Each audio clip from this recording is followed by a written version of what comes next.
Welcome to me, where suspenseful, thrilling, and mysterious stories will draw you into a world where the lines between reality and fantasy seem to blur. When the night falls, when all the sounds gradually quiet down, leaving only your own heartbeat and breathing, that's when these stories begin. Tensions, unsolved mysteries, moments that will make you hold your breath in fear or curiosity, all are waiting for you ahead. Find a comfortable seat, dim the lights, and let this sound guide you on a journey that is not for the faint of heart. I want each of you to leave a comment sharing where you are in the world.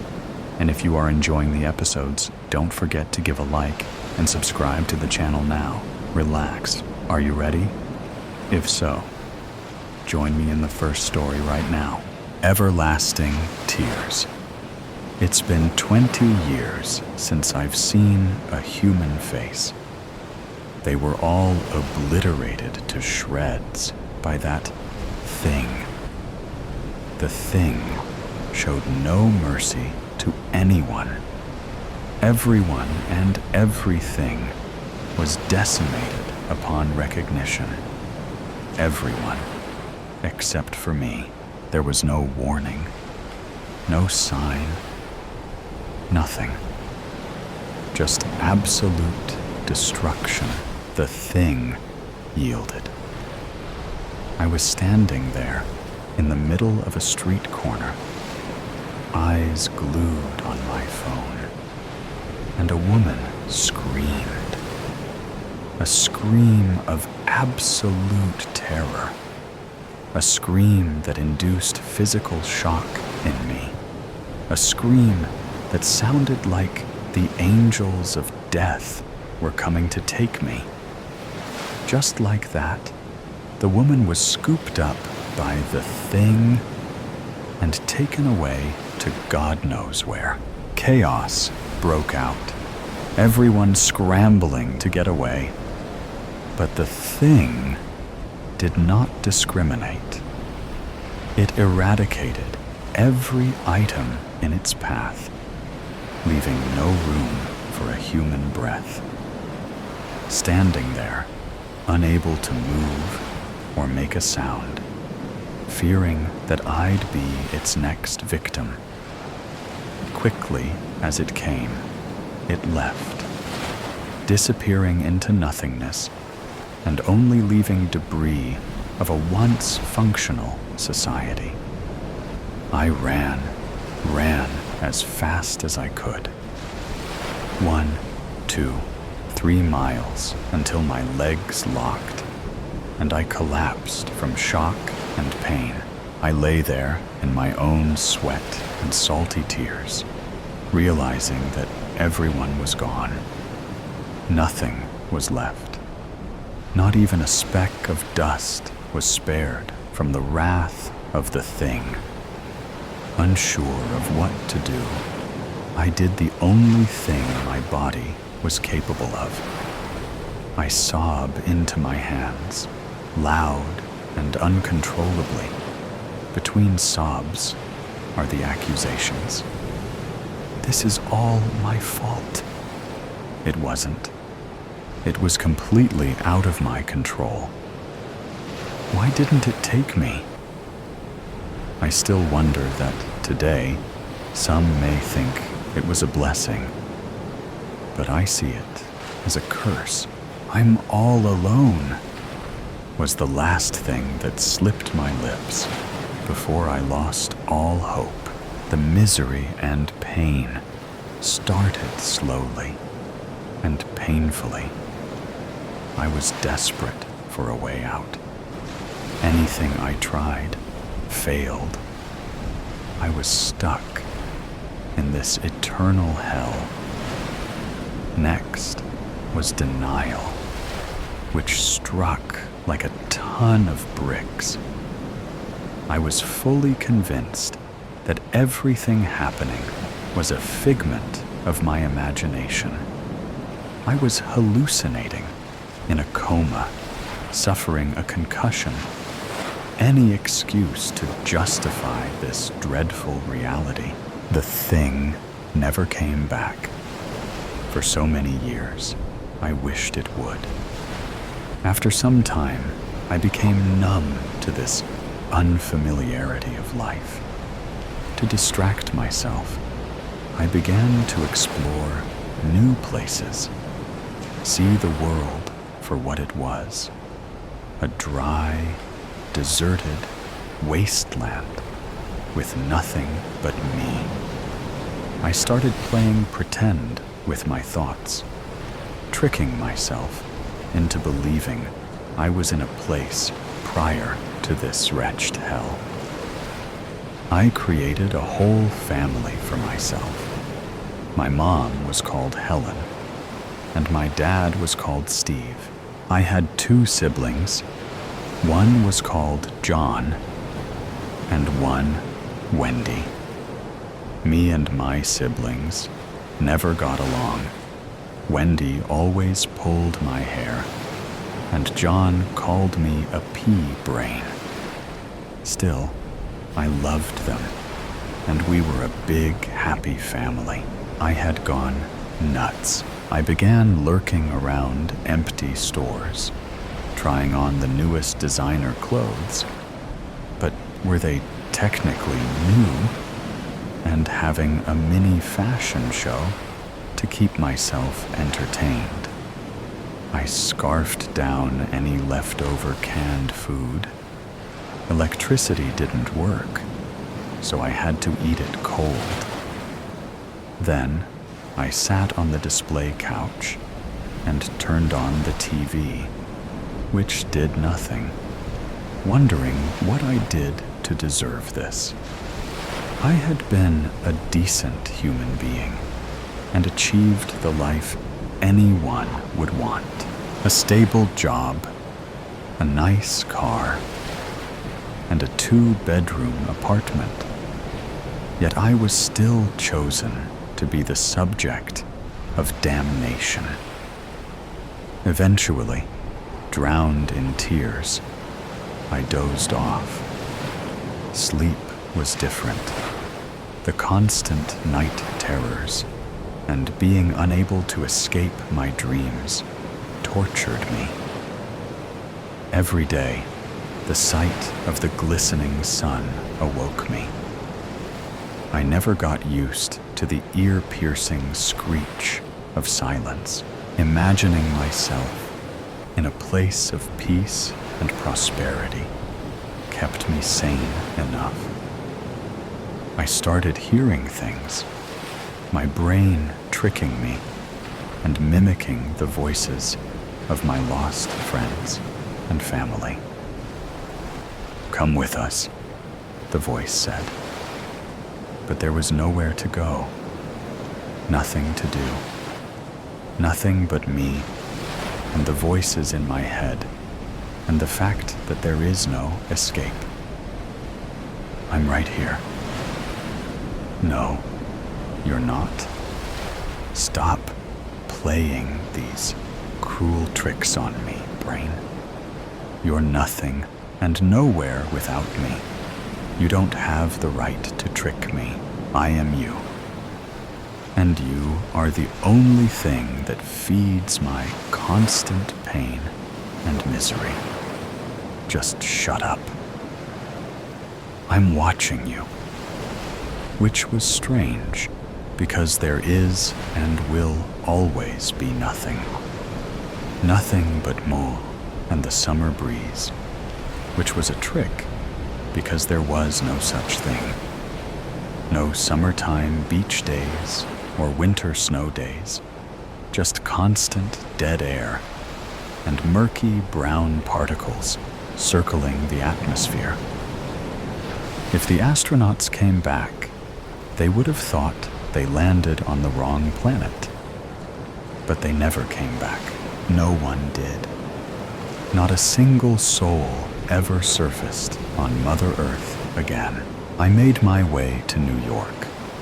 It only took about half a month, but time was useless. The year, month, day, minute, second, didn't matter.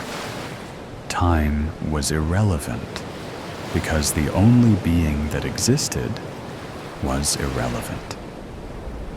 Plants, animals, bacteria, anything that was slightly alive were crushed by the thing. The only existence was atoms, stars, space, and Mother Earth. Yet all her life was sucked up by the greedy black mass that consumed her children, driven by a once joyful life and the hope for something new, searching for a sign of anything. I will take anything. O glorious Mother Earth, please feed my quenched need for something more than nothing. Nothing. Just like before I was given nothing. Frustrated, I began to cry, crying like a child who just dropped their lollipop onto the dirty, hot pavement. Between the tears, I heard a plop, then another and another, and before I knew it, there were thousands of raindrops falling. One by one, Mother Earth has answered my desperate calls with her tears of hope. The dry ground has been nourished with the richness of the tears, and Mother Earth no longer wishes for something to drink. I sit there on my hands and knees, inspecting the once death-filled ground that is now thriving with water. I poke at it and expect dirt as hard as a rock. Instead, I feel the squishiness of mud. It was like touching the cheek of the once flourishing human population. I stare at the mud I had created and let out a scream. The scream echoed across the vast emptiness of the world and bounced back with hope for something new. Something inside of me lit up, and I felt like my heart was going to fly right out of my chest, dance around me, and fly away to the world beyond. Overwhelmed with excitement, I rest my head on the mud, hoping to hear its breathing like it was a newborn baby. I lay there for 1, 2, 3 hours, listening, waiting for something more. The voices no longer taunt me. They cannot patronize me and my thoughts any longer. A deep breath and the sound of nothing filled my ears. Nothing but the sound of the breeze. Mother Earth has given me the milk from her breast and allowed me to suckle on her glorious freedom and chance for something other than nothing. A single tear slipped down my cheek as I cry for the absence of nothing. As I cry for Mother Earth and her generously answering my prayers, I cry for me and for humanity and the thing, which is weird because that thing is the sole reason for my eternal suffering on this glorious planet that was overthrown by death. That did not matter anymore. The only thing that mattered was the spark of hope that ignited the once deceased light bulb. The hunt never ends. You thought that we wouldn't find out, didn't you? The note read. The man had shivered when he had read those ominous words, as perspiration began to drip down from his temple, the salty liquid seeping into his eyes and temporarily blinding him. This is the end, the man had said to himself in an agitated, trembling whisper as he looked down at the sheet of notepaper which had been left on his office desk. He glanced around at the other employees to see if anyone was looking his way, giving him some indication on who had left the message. But all of them were engaged in their own little world of toting up the facts and figures which were constantly coming through on their computer terminals. What had caused this man to turn deathly white and feel so nauseous? How had those 9 little words on the page that had now turned his world completely upside down come to cause him so much anguish and despair? That unhappy event had happened a week before. So let us now find out what had caused this man, Henry Miller, to end up in this now distressing location where he now found himself. At this moment, he was looking between the slats of a Venetian blind, observing the street outside, and trying as best as he could to remain unseen from the road in front of the building, where he now cringed, frightened out of his wits. How had it come to this? He thought. Last week, he didn't have a care in the world. All was going well at work. And then came that note, and he found himself involved in something that had instantly changed his life. And now he was on the run, constantly looking over his shoulder. And at this moment, hiding in this abandoned building, a structure that had a large sign outside stating that it was condemned and would shortly be torn down. So, how long could he remain here before he had to find another place of sanctuary? The year is 1948. The war is over. After 6 years of bloodshed and butchery by a psychopath and his evil, willing collaborators, during which an estimated 80 to 100 million people had died or been murdered.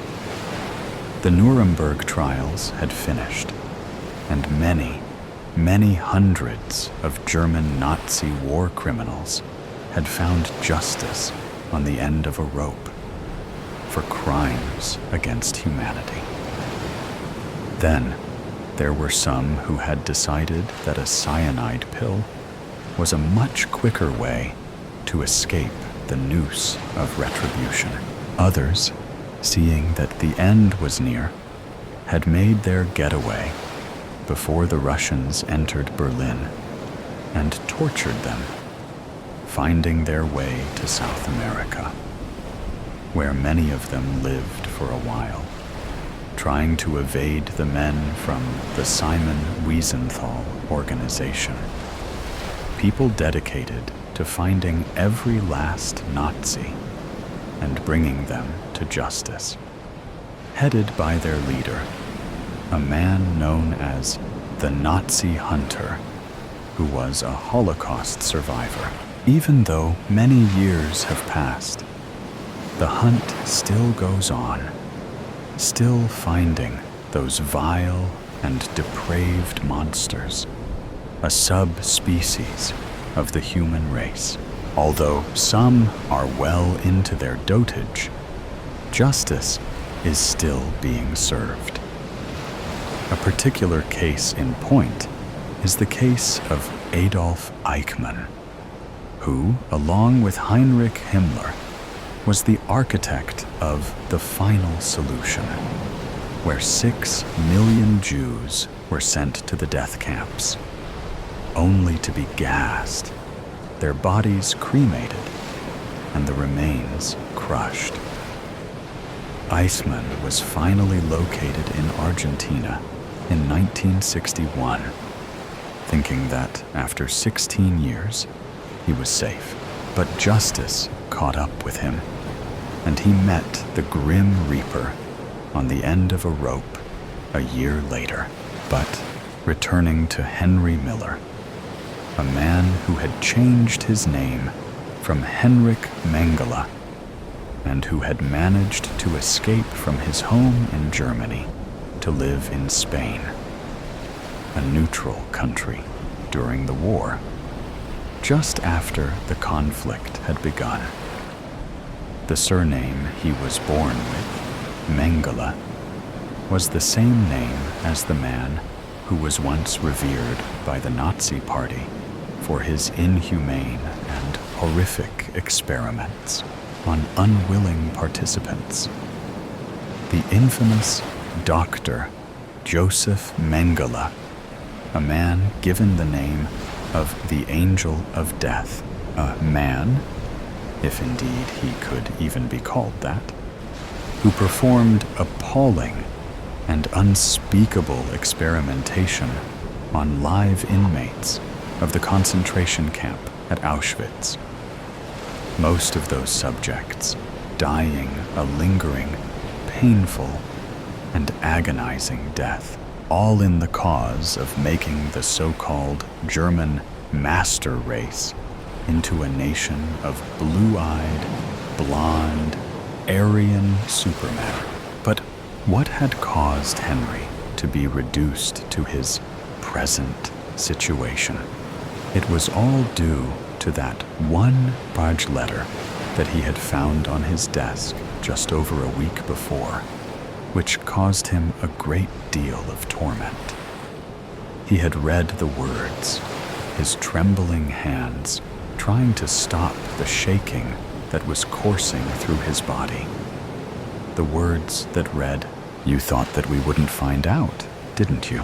For many years, he had feared that maybe someone, somewhere, at some time, might find out about his namesake and make his life a living hell, maybe even murder him, with the idea that he was in some way engaged in the work carried out by that misguided and psychotic mass murderer, and had, somehow, missed out on receiving the same fate that had befallen the other members of the Nazi death squads. But he had been so careful and had never told anyone of his former name or his possible relationship to the Angel of Death at Auschwitz.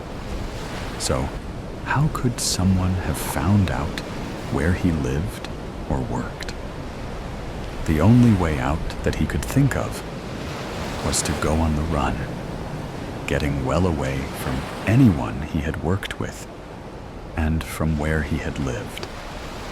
He had no plan, just a crazed idea that he must stay out of sight in this empty building before he made his next move. All sorts of wild ideas coursing through his brain. Thoughts that he had never even dreamt about, up until now, came into his mind. It was a few weeks later in the office where Henry had formerly been employed, a place from which he had mysteriously disappeared some time previously, without explanation. One of the other employees who had worked with him had just read an article in the newspaper that had shocked him. It mentioned that his former workmate had been found dead in an abandoned building, having seemingly committed suicide by ingesting a cyanide pill. As tears welled up in his eyes, he murmured words that he found extremely difficult to say. "Henry, what happened? Why did you do it? Just as your friends here were organizing a surprise party for your birthday. You tried so hard to keep it a secret, and you thought that we wouldn't find out, didn't you?" Unexpected turbulence. I catch myself staring into the bright blue space of nothingness as I instinctively prepare another cup of tea. Balancing myself with a wide stance, the tea swoops up around the cup, teasing a spill, as I manage to place it down for the woman in 12D. Her legs stretch out in front of her as she makes the most of the emergency exit row.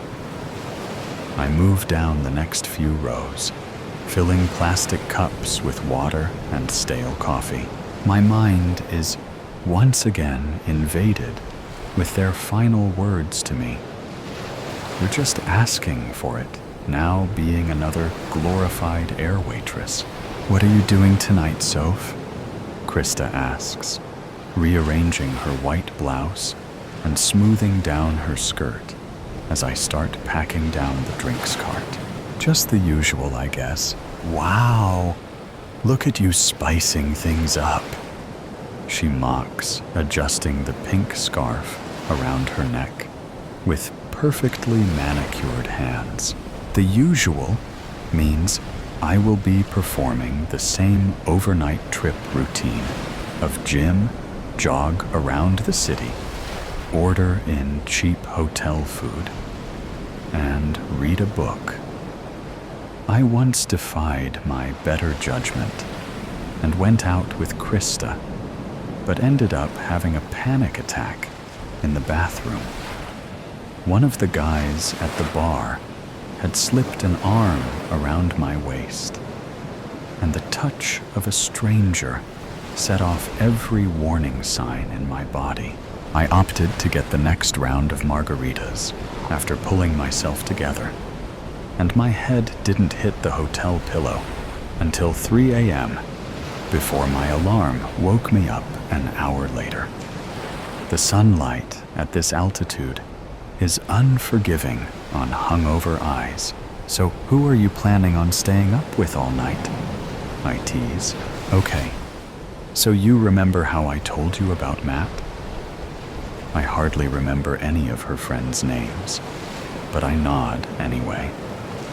"So he's in town and has invited over a couple of his friends from work. We are going to start at Gin Palace. You remember that cute place, right? Hidden door in the alleyway, a few lanes down from the hotel, bookcases on the wall, house music, and those huge wine glasses I like, but with all different types of fancy gin and tonics." With my back to her, as I stow away the trolley, I realize she's waiting for my confirmation. "Oh yeah, I remember. Nice place." Unbothered by my obvious lack of interest, she continues. "Anyway, we are starting there, and then we're trying a new spot nearby.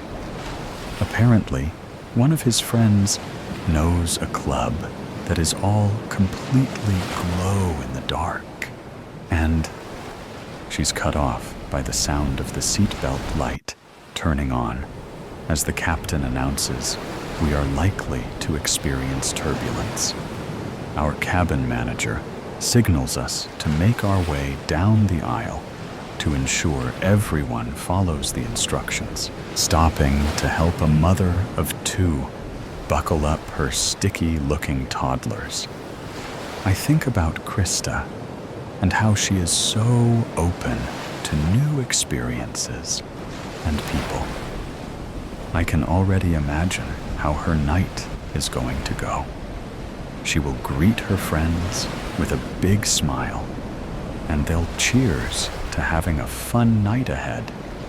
They'll share laughs, gossip, travel experiences, and talk like they've known each other for years. She has that effect on people, myself included. A commotion seems to be happening down the back of the plane, but it doesn't sound unusual. It's probably another disgruntled passenger complaining about being restrained by the seatbelt sign. Sounds like another safety rebellion happening. I joke quietly as I meet Krista in the center of the cabin. Actually, it's some fancy businessman with an accent complaining he was assigned the wrong seat. She rolls her eyes. I think he's European, but not the sexy, swoony kind. My stomach drops from the mention of an accented businessman. I swallow the wave of anxiety and force a sarcastic smile. If only more swoony European tourists came here for holidays, hey? Well, I wouldn't be hanging out with Matt and his friends tonight. I'll tell you that. She quips. We're about 30 minutes from touchdown and about to prepare the cabin for landing. It has been a relatively easy flight. Everyone in my section seems content, and the disgruntled man appears to have quietened down. Our cabin manager approaches Krista and I. She asks us to continue scanning the rows further down while she checks in with the captain. The turbulence is almost unnoticeable as I walk toward the back of the plane, but I sense a few nervous flyers and reassure them it's okay. We're not far from our destination. Then I see him sitting in the aisle seat, second row from the back. Cold gray eyes stare right through me. His mouth curls into a tight, malicious grin. A sudden drop of the aircraft challenges my balance, and I grab onto the nearest headrest to steady myself. Apologizing to no one in particular, I turn around in disbelief.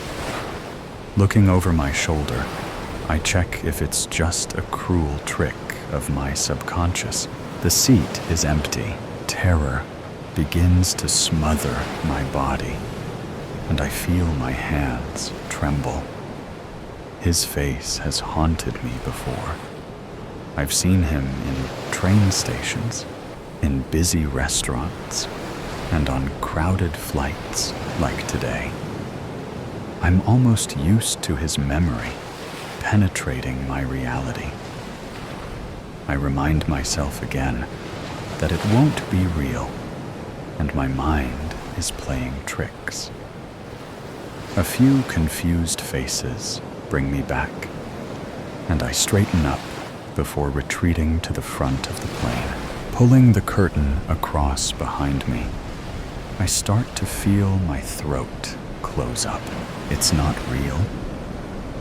He's not here. I was just imagining it. My hand is gripping my chest, as if to stop my heart from bursting out of me. The lavatory door is opened, then locked on the other side of the thin material, separating the passengers, oblivious to my silent distress. Calming my breaths to a steadier rhythm, I squeeze my elbows onto the small bench space in front of me and let my head fall into my hands. I sense I am no longer alone. The uniform suits you. Now I'm hearing things. My insides turn, and I feel vomit fighting its way up. You don't have to be shy. I know it's been a while. His words are thick with Syra, and an accent I haven't heard in over a year. My nose twitches as his cologne inches closer, infiltrating my airways with unbearable familiarity. Definitely real. I've missed you, he says casually, as if we are two old friends. I desperately will for Krista or another attendant to interrupt the reunion, but I remain compromised. He's dangerous. I know this. A plane full of bystanders and a small crew of staff. What is he willing to risk? Before I am able to answer my own thoughts, I feel a cool touch to my lower back, and I stiffen. The hairs on my neck snap out like razor blades, and my blood turns to ice. Why won't you look at me, my dear? As his hand slides further up my back, I'm screaming for help, but no sound is leaving my mouth. I'm launching my knee into his ribs, but my legs are stuck in place. I'm reaching for the intercom, but my hands are locked together on my chest. A jolt knocks us both off our balance, and I'm able to swing out of his touch, only to find us face to face. He's shorter than I remember. Silver flecks scatter the sides of his thinning hair. He's even uglier than I remember. Sir, you can't be back here. Krista drifts past the curtain and pauses in between us. Get back to your seat now, please. Of course, my dear. Pausing to smirk before he exits. Are you okay? You look like you've just seen a dead body. Krista's face is filled with concern.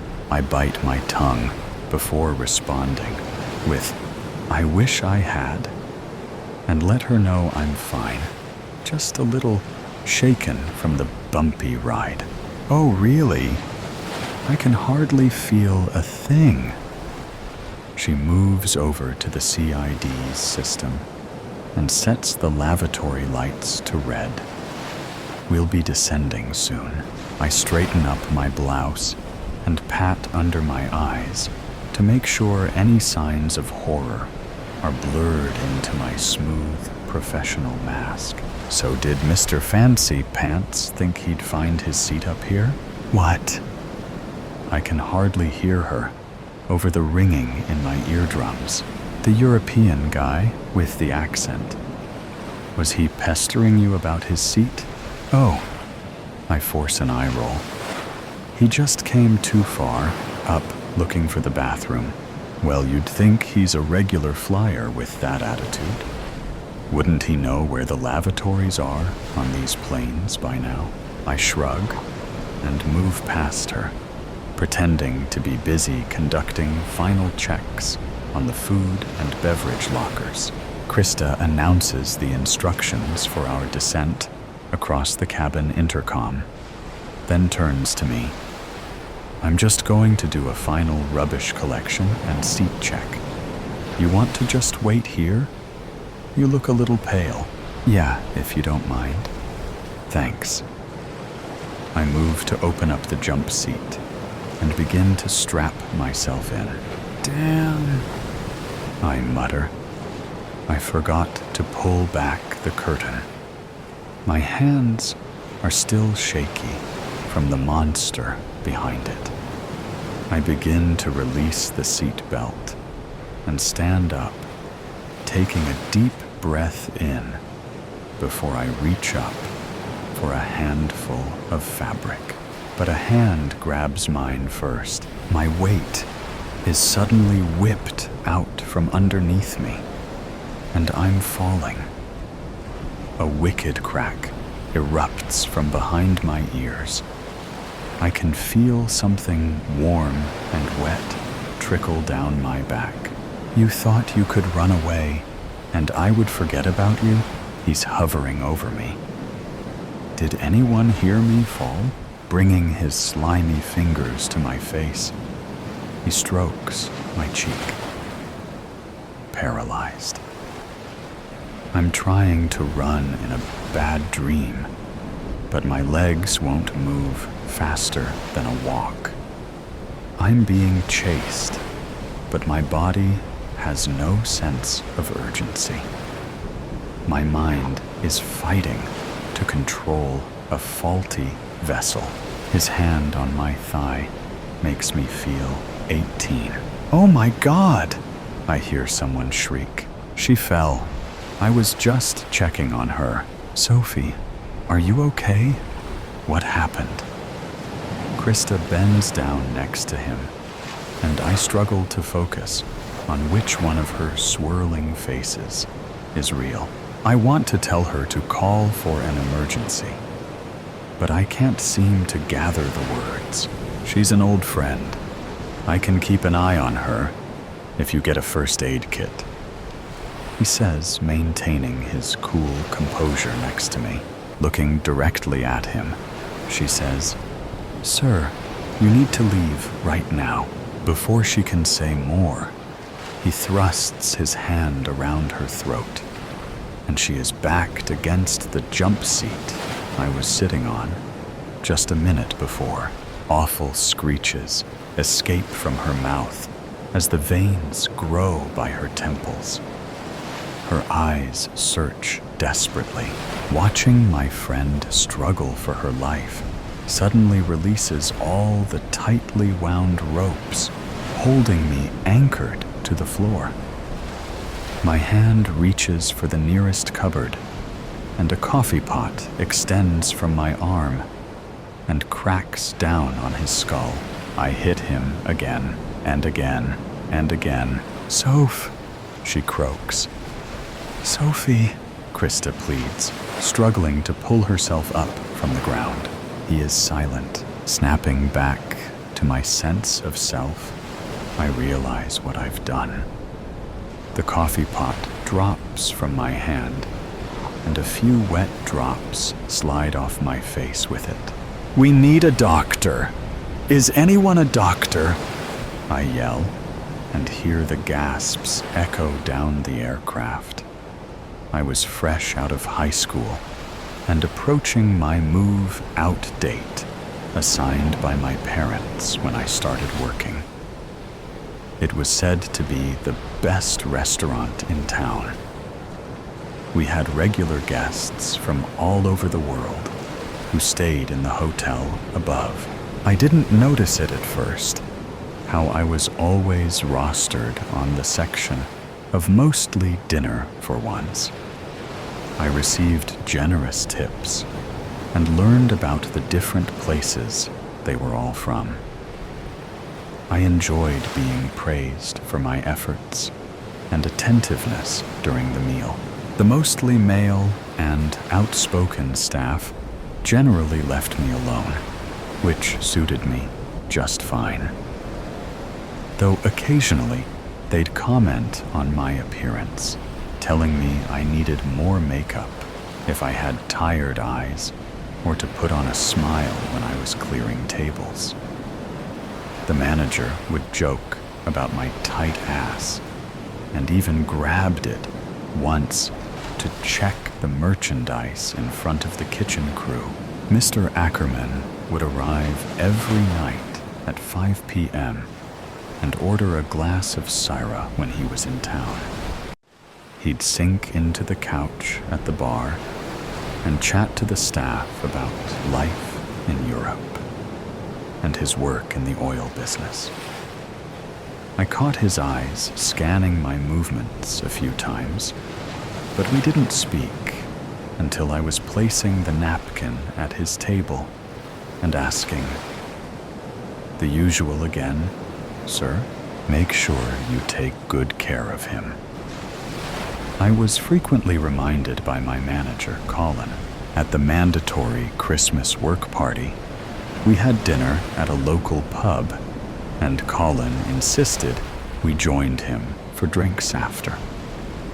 Once a girl refused these nights out drinking, and she shortly had her hours cut and tips reduced until she had no choice but to quit. At the bar, we ran into some of our regulars. Mr. Ackerman seemed pleased to see us and eyed my black dress thoroughly before delivering a sharp wink. "You should go chat with him. Keep up the good service, you know," my manager instructed with a pat on the ass, a glass of wine in hand. Courtesy of the man next to me, I sat there, struggling to answer the questions over the blasting music. I noticed how misplaced Mr. Ackerman was in his business casual attire, surrounded by partying patrons, 10 or 20 years his junior. "Sorry, I didn't hear you." I leaned into his side ever so slightly, struggling to keep any distance between us. His hand slid around my thigh in response. "I'll miss seeing you when I go back home." "I'm sure you'll be fine." There were flowers in my locker the following week, and a note saying he looked forward to seeing me again.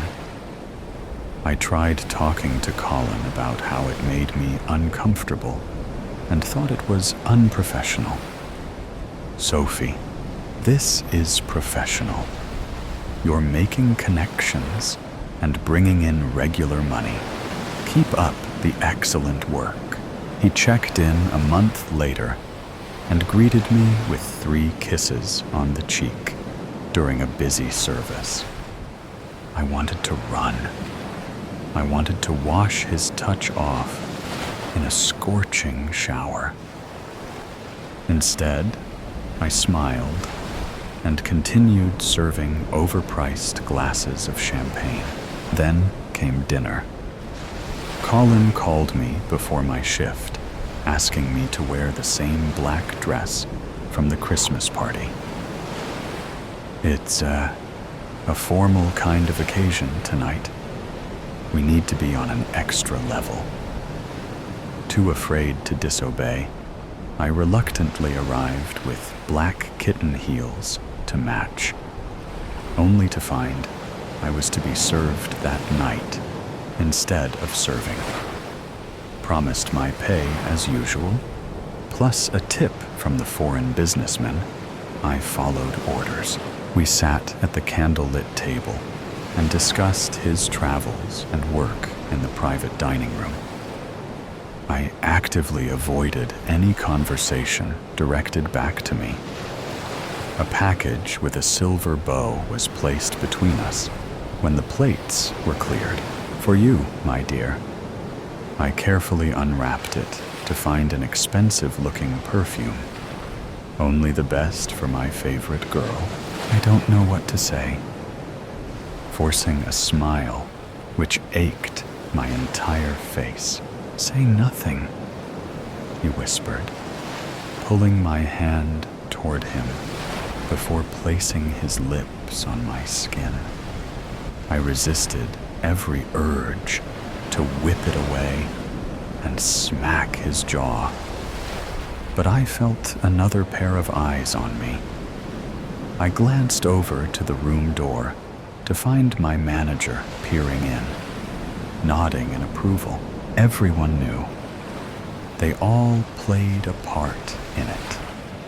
They helped print letters, deliver flowers, and even gave him my phone number. I was a pawn in their game. Mr. Ackerman must have offered more money than I could have imagined to the entire hotel staff. What other motive did they have? Or was it just a funny joke to them? What followed in the months after will stay with me for the rest of my life. I eventually cracked the morning after being requested to join Mr. Ackerman in his room for the night. I burst through the lobby and headed straight to the manager's office. I'd saved enough of my generous tips to book a flight to the other side of the world with an approved visa and an interview with an airline. I could finally escape. Colin laughed in disbelief of my resignation and career change. You're just asking for it, now being another glorified air waitress. I dropped my apron on his desk and left without another word, going over the interaction in my head, making sure I didn't let it slip where the airline was based. The thud of the wheels touching down sends excruciating pain up my scalp as I continue applying pressure to my wound. Krista is sitting opposite me, with her face slowly returning to color, squeezing my hand. The emergency services are waiting at the gate, and I brace myself for the chaos about to erupt when we open the doors. I don't know what is going to happen. All I know is that my chest feels lighter, and I can breathe again. I dreamed of heaven. There's a smell to death, and I'm not talking about the stench of rotting fat and escaping gases. It's the smell of death's presence. It changes the air molecules to make them sour. They slice your nose as you inhale, and they grate against your skin as you walk through its cloud. The effect lingers. The more bodies, the more intense it is, like a heat map of last breaths. There wasn't a pure atom in the basement. It was suffocating. I was sitting against the wall, my dead eyes pointed to the sky, and my dropped chin pointed to Earth's core. My hands were blue, and my face was pale. My legs were twisted in such an uncomfortable way, but there was nothing I could do. Literally. I couldn't even breathe because there was no breath to circulate, and my blood could no longer flow because most of it was on the wall. So it seemed that I would be uncomfortable for eternity. But what's new? Even when I used to lay in the most comfortable position on a bed of clouds and fat puppies, it would only take an hour before I was forced to move again. Comfort is only a distant hope, after all, occasionally swooping down to give us a kiss on the cheek, only to fly away again. It offered a good chase, at least, but now it's gone, and it's never coming back. I can see its wings flap and flap, but its image only shrinks. Goodbye, little bird, and so my legs will stay. I don't even know who these people are next to me, beyond being an undesirable, of course. I always thought it would be my wife or children. Hell, even a neighbor in their place. But who are they? I don't know them. I've never seen them in my life, except maybe a passing glance or so.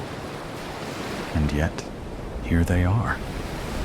No one would ever want to imagine their coffin being shared with strangers. It's not fitting, I'll tell you that. And who pulled the trigger? I didn't recognize any of them either. When a man is put in such a position as I, isn't the smallest, most bare minimum honor you could give him is to at least let him see a familiar face before the black veil is draped. Even a simple photograph would suffice. Does their cruelty know no bounds? And what a disgusting day for it to happen. A clear, warm week ahead without a cloud on the radar. Yet they chose the only stormy day as the day. The rapping of the rain against the basement window was incredibly distracting, and all I had to do was stand still. I can't imagine the ruckus for the men with the job, but alas, it goes how it goes, just as it always does. Nothing new, nothing new. When my consciousness expired, there was a very bright light, just as you're told that you would see. It was like I was tied to the nose of a rushing train that was exiting a tunnel. I wasn't scared. I was intrigued, I suppose, but weary.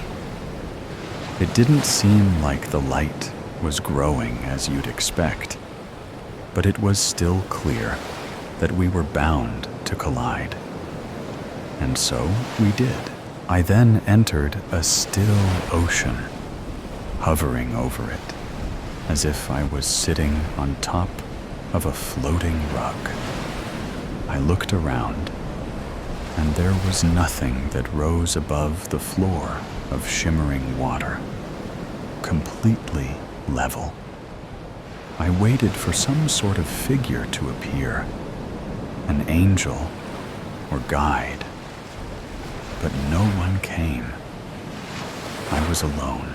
There was a thick white fog, more of a cream color, actually, and it was smothering everything, especially the horizon. The sky was the same color. I suppose it was more of a calm mist than a fog, if that makes sense. I stayed above the water, simply watching the mist, and I found myself entirely at peace. There was no tension or wonder. It felt right, natural, ethereal. Then the day succumbed to a wicked night. Everything was dark and ugly.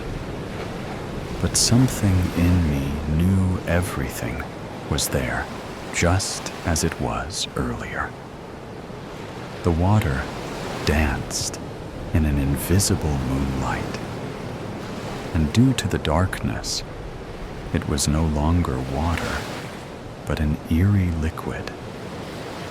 For the first time, I became aware of the possibility that the liquid might touch me, and it was terrifying. I couldn't say why. It's the same experience as seeing a familiar item in your bedroom turn into a demon when the lights go off. You know what it is and what it isn't, but you have nothing to prove it. And so, it was a demon. I found myself on the run again, but the reins were still out of my control. I soared through the dark mist to a sort of cave with a light echoing from its depths. Yet this light was only an illuminance in its vibrancy and not color. It was blacker than anything else in sight. You could shine the most intense beam of real-world light into the cave's exhaust, and the darkness would devour every ounce of it. There was no overshadowing its power. I was slurped into this cave like blood down a drain. And when I woke, I was surrounded by 4 things. They were human in their shape, and size, but their faces and direct appearance were revolting. Like bloody brain matter paired with the sensation of swallowing a razor blade. It's impossible to convey their grotesqueness, and they were in pain. They were suffering, whatever they were. I was lying flat on the cave floor, looking at them, all standing over me. They were studying me in teary-eyed horror, just as I studied them. They were afraid and sad and grossed out. I was a brutal crime scene, and they were an innocent child. Their spirits yearned for an opportunity of hesitation, while their bodies functioned autonomously. They lifted me up like I was in a stretcher. Then they carried me through the cave, mostly keeping their vision to their path of travel, but occasionally sneaking a glance against their will at whatever I was to them. They placed me on a cold table and backed off, fighting themselves to sever the tie between their eyes and me. Then they were gone. All I could see was a wet cave ceiling. I knew a figure was next to me. I closed my eyes. It rolled its feet as it moved along my left side, doing seemingly nothing other than being present and busy. I don't know if it wanted me to open my eyes. It dared me to, but I would never. The ringing of complete silence was giving me the feeling of a terrible migraine. I couldn't relax because the figure was there, so I stayed alert and ready, as if there were some sort of instructions to be heard or questions to be asked. But there were none. No sound, no fear, only dread. Something was coming. Something was going to happen. It was racing to me. But there was nothing outside of the expectation of it to tell me. The figure paced. I didn't know what the figure looked like, and I would never dare to satisfy that curiosity.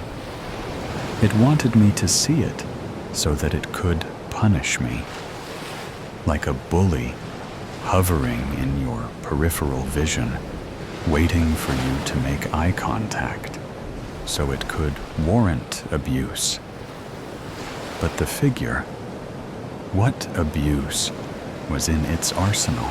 I was inflating with the shivers of dread, the heat of its vibrations cooking me like a bowl of popcorn. The figure was by my feet, my unprotected, naked feet. It wasn't doing anything yet, but of course, it was getting ready for something. Something big. I never realized how soft and sensitive the skin on my feet was until then. I expected the Lord to be here, but he wasn't. What are the rules if the rules I lived by didn't work? I don't even know if I had skin or a body or anything other than my perception. I would never open my eyes to see. If my skin was still attached, it must have shaken itself loose by now. Trembles of this magnitude would bring down even the strongest city. It's on my right side now. What's it doing there? Why there? My left side is empty, exposed, naked. There's fidgeting behind me. metallic clinking, shuffling. But it's delicate and gentle. There's no rush to it, like an assassin taking his time to thread on a suppressor. His mind is in the clouds, and his hand is on the gun. How could one smile in a time such as that? The figure isn't smiling, though, I'm sure. It's all business for it, nothing more. A freezing chill tickles my scalp, near where the figure is hovering. What is it doing? Wait. It left. There's no door to close, but some sort of barrier is now between it and me. It's gone, but I can still feel it moving through the cave, as if I have a map of its layout. I'm alone. My eyes will stay shut. I've decided it. I'm not risking it, not for anything. It'll come back. The figure, it'll come back without a doubt. It's getting something for me. I know it. But what? Or is that it? Is it done? Or will there be more? Has it even started yet? What is it? I don't know anything, but I know enough to not be ignorant. There's something coming. It's on its way. But why am I here? What is here? Does everyone go here? Oh, it's back. The figure is back. The mannequin in the lake. Johnny and Sally didn't believe me when I told them the mannequin in the water had saved me from drowning. Well, something had pulled me down, and I suspected it had been her, but I didn't mention that part to my friends. Instead, I pointed to the exact spot where I believed she'd pulled me up from the rough Lake Michigan water. They laughed out loud. It's true. Her arms swayed forward and back. I swear. I motioned with my arms the same way the mannequin had done so. The marshmallow that was supposed to be for my s'more slipped out of my fingers. Sand covered my piece. For God's sake, I'd been looking forward to making them with my buddy and his girl. Sally guffawed. You're so stupid, you know that? Plus, if you would have gotten more practice in class, you wouldn't have almost drowned. Maybe I shouldn't be here with your stupid asses, I said, glowering at Johnny, who'd had the bright idea of skipping school. Just because he'd said, but I knew why. Because of her. Johnny had skipped school so many times that the teachers probably didn't even care to find out where he was. Me, though, this was only my second time. The first time was just a few days ago, the day the mannequin had saved me.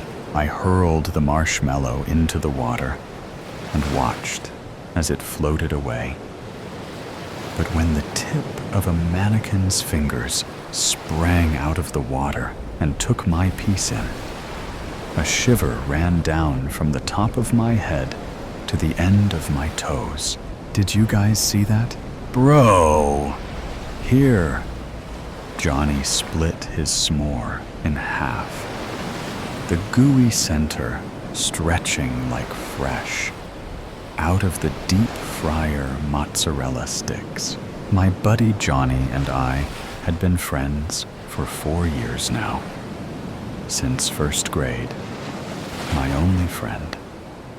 All the other kids sided with him always. But when I tried talking to them, they'd ignore me. Yes, I longed for more friends. And yes, I felt a little jealous of Johnny's charisma. But I knew I was lucky to have Johnny in my life. My only friend. I helped him with his schoolwork, and he got me out of trouble.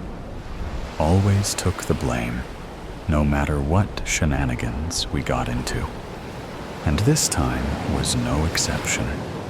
He had a fake doctor's note ready for us, and if the teachers and parents found out it was fake, he'd say he'd planned it all.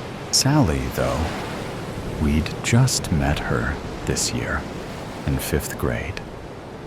The moment I laid eyes on her, my heart pounded so hard, I thought it would burst out of my chest. Little hearts formed around her head, just like in the cartoons. But just as quick as I'd fallen for her, she took a liking to Johnny, and they hit it off. And she often rolled her eyes at me at the end of the pier that was yards and yards away. Water splashed.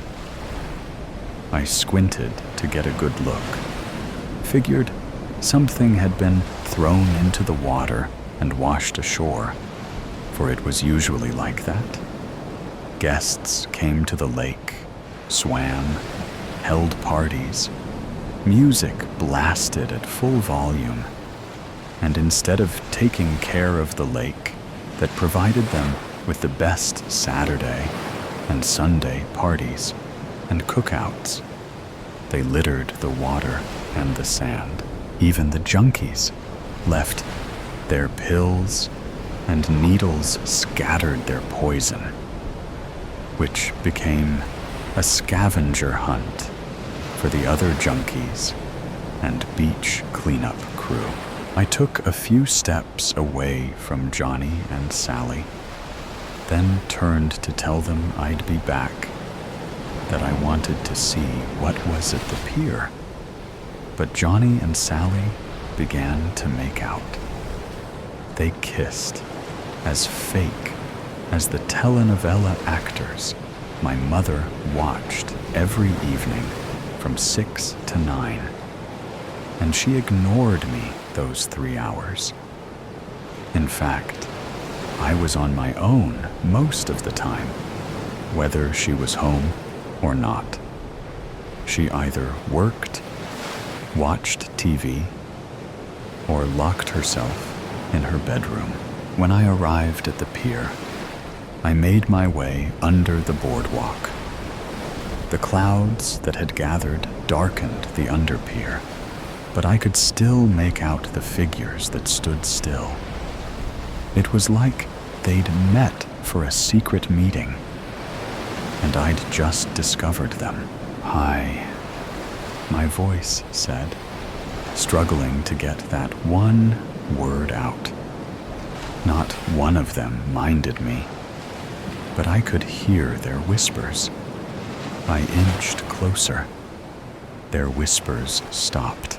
At the end of the underpier, where the water and sand met, there she was, my mannequin, my savior. I went to her, avoiding the still figures. But as I neared them, a harsh gust of wind pushed me down to the sand, close to them. "Push," I heard them whisper. "Water," they continued. My breathing increased at the thought of these lifeless models somehow communicating. I looked up at them. The figures had their heads turned to me. How? I had no clue. They had no eyes, no mouths. In fact, there was nothing on them but the head, arms, legs, and torso that made them up. Naked, motionless.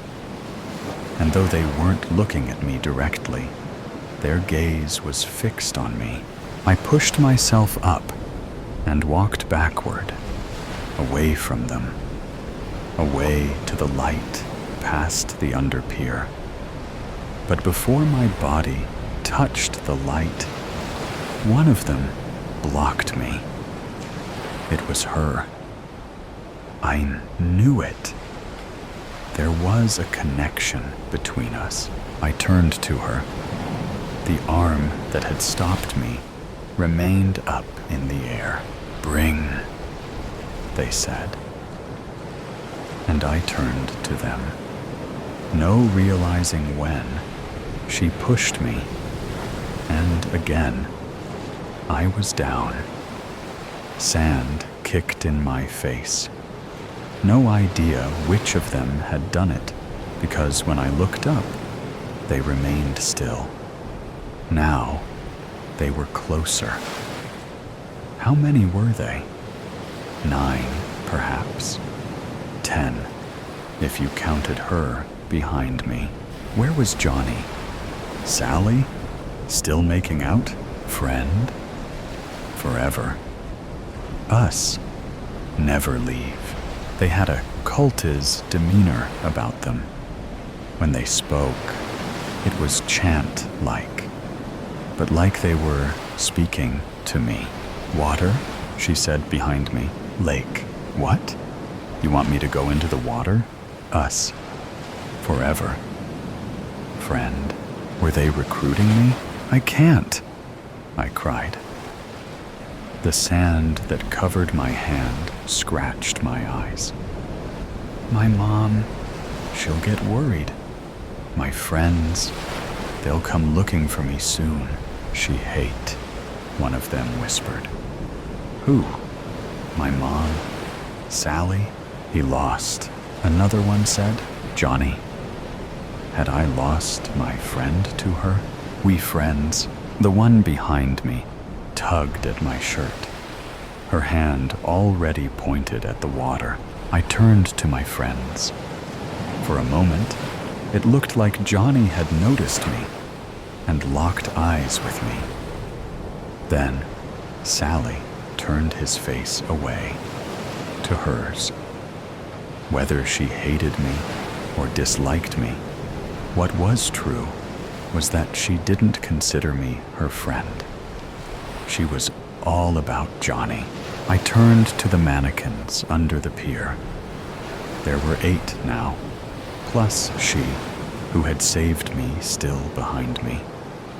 The one missing was now in the lake, its torso above the water, its arms extended, ready to receive me. "Friends forever," I whispered. The weight of secrets. The bar was a typical rough 1970s bar on the docks of London. It was a dark bar, cigarette smoke and stale beer in the air. A neon sign buzzed at the top of the room, casting an almost ghostly red light on the scene. It was a type of bar where secrets were told, debts were paid. A type of bar where men like Marcus knew not to linger. But tonight, he had no other options. He was seated in the last booth, facing the wall, a glass of whiskey half empty in front of him. The ice long melted, the drink as watered down as his nerves. His fingers tapped nervously against the table, and his eyes flicked to the door every few minutes. She was late. Of course she was. Claire had never done anything on time. It was a power move, a thing she had mastered when they were just kids pulling jobs together, before the messy world got messier, before trust became a precious commodity neither could afford. When she actually did walk into the room, it shrunk around her. She wasn't loud, she wasn't flashy, but she had an energy that turned heads. She moved like she knew things other people didn't. Like she could see the strings behind the curtain, the mechanism, and knew exactly how to pull them. She spotted him immediately, sliding into the booth across from him, a cocky little smile on her face. "I didn't actually think you'd come," Marcus muttered, taking a slow sip of his glass. Claire reclined in a cross-legged position. "You called. I was curious." That was what you could say about Claire. She didn't waste words. It was as if every sentence was measured, weighed, and heavy. Marcus rubbed his jaw, suddenly unsure how to begin. He had rehearsed this conversation 1,000 times in his head, tortured himself with each word. But now, suddenly, all that preparation unraveled as he looked at her. "You don't belong here," he replied instead. Claire raised an eyebrow. "And yet, here I am." She motioned to his drink. "You gonna tell me why you called me out of the blue? Or are we just reminiscing?" Marcus exhaled slowly. He glanced around the bar. Nobody was watching, but that didn't mean there weren't watchers.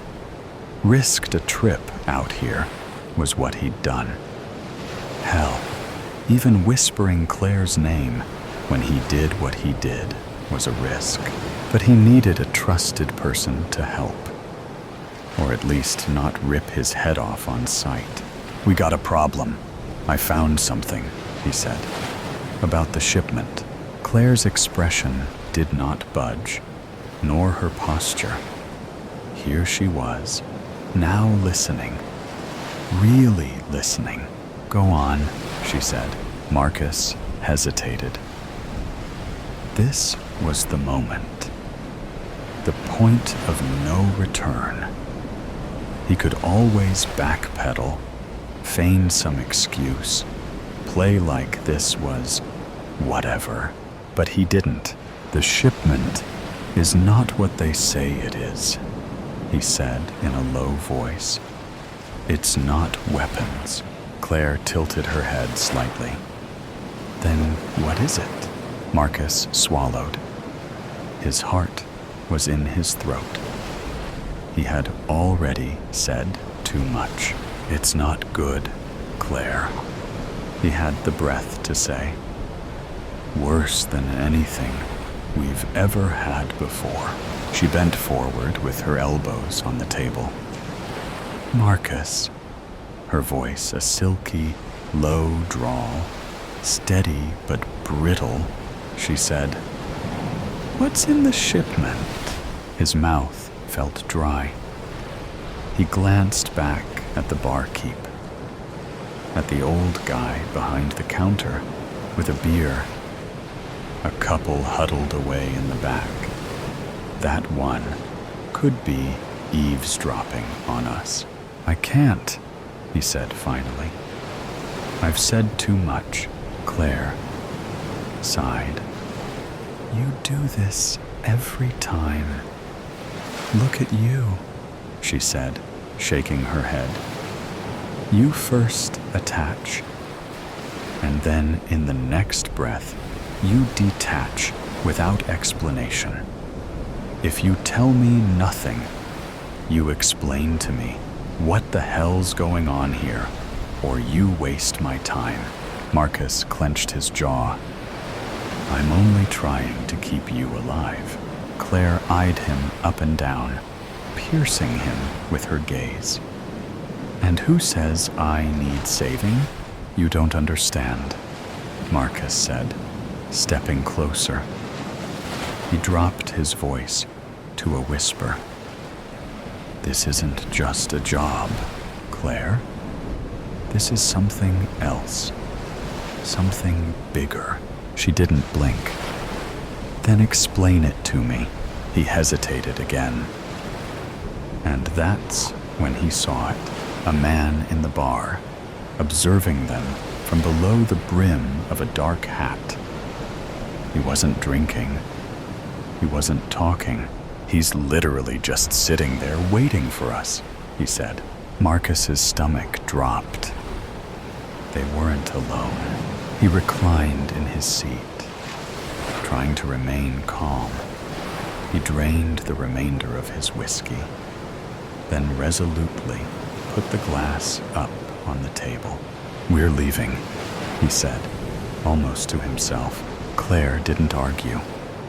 She just looked back and spotted the gentleman and nodded.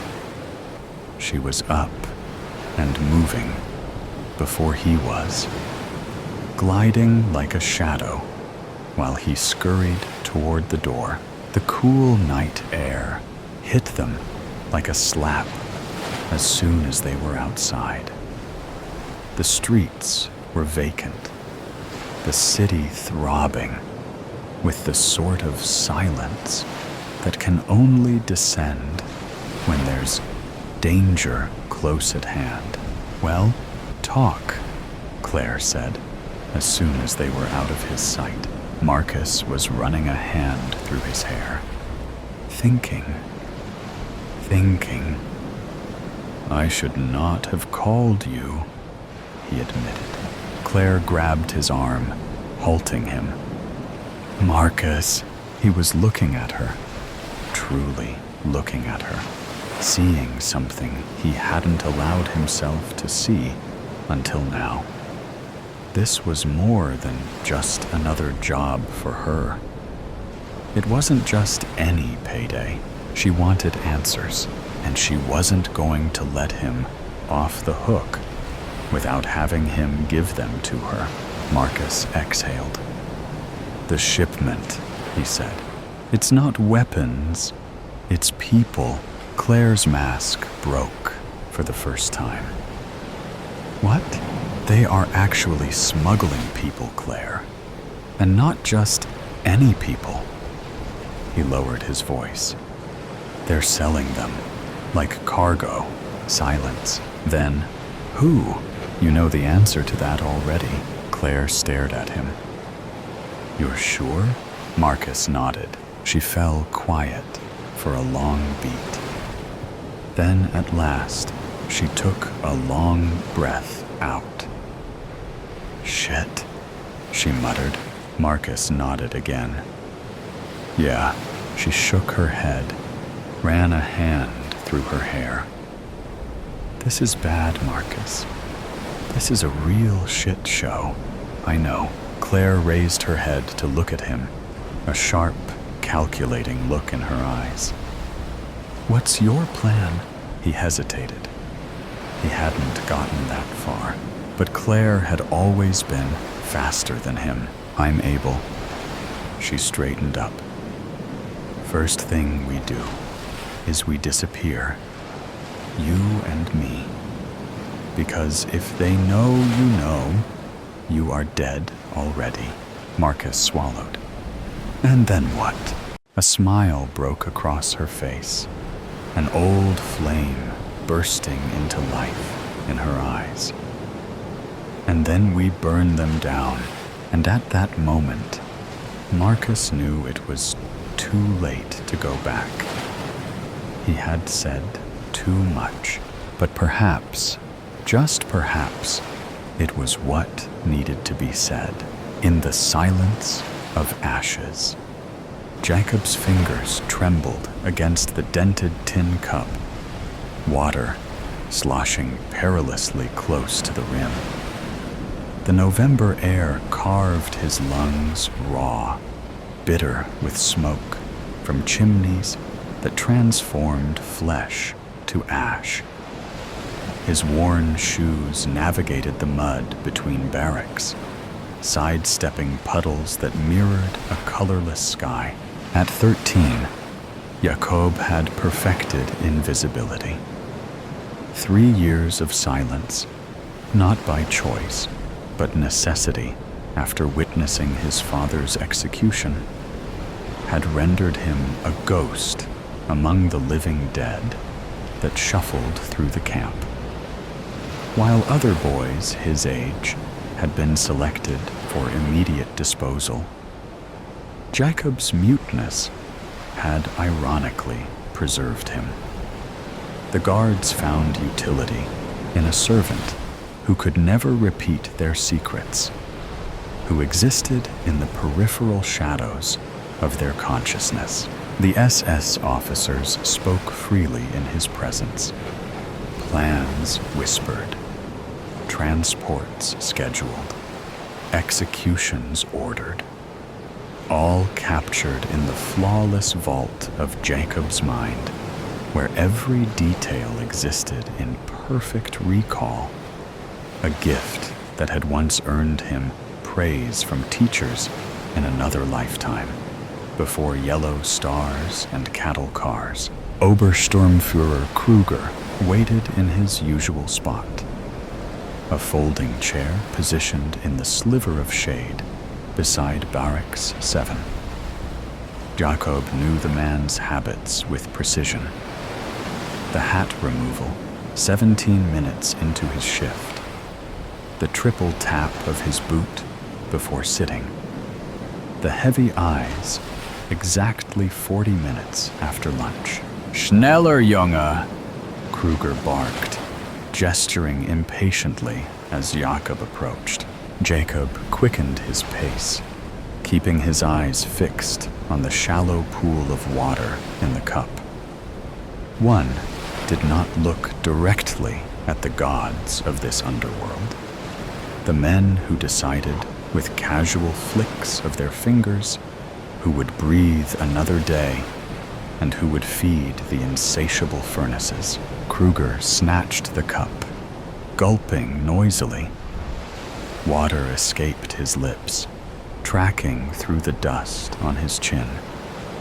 Jacob stood motionless, hands clasped before him, awaiting dismissal or further orders.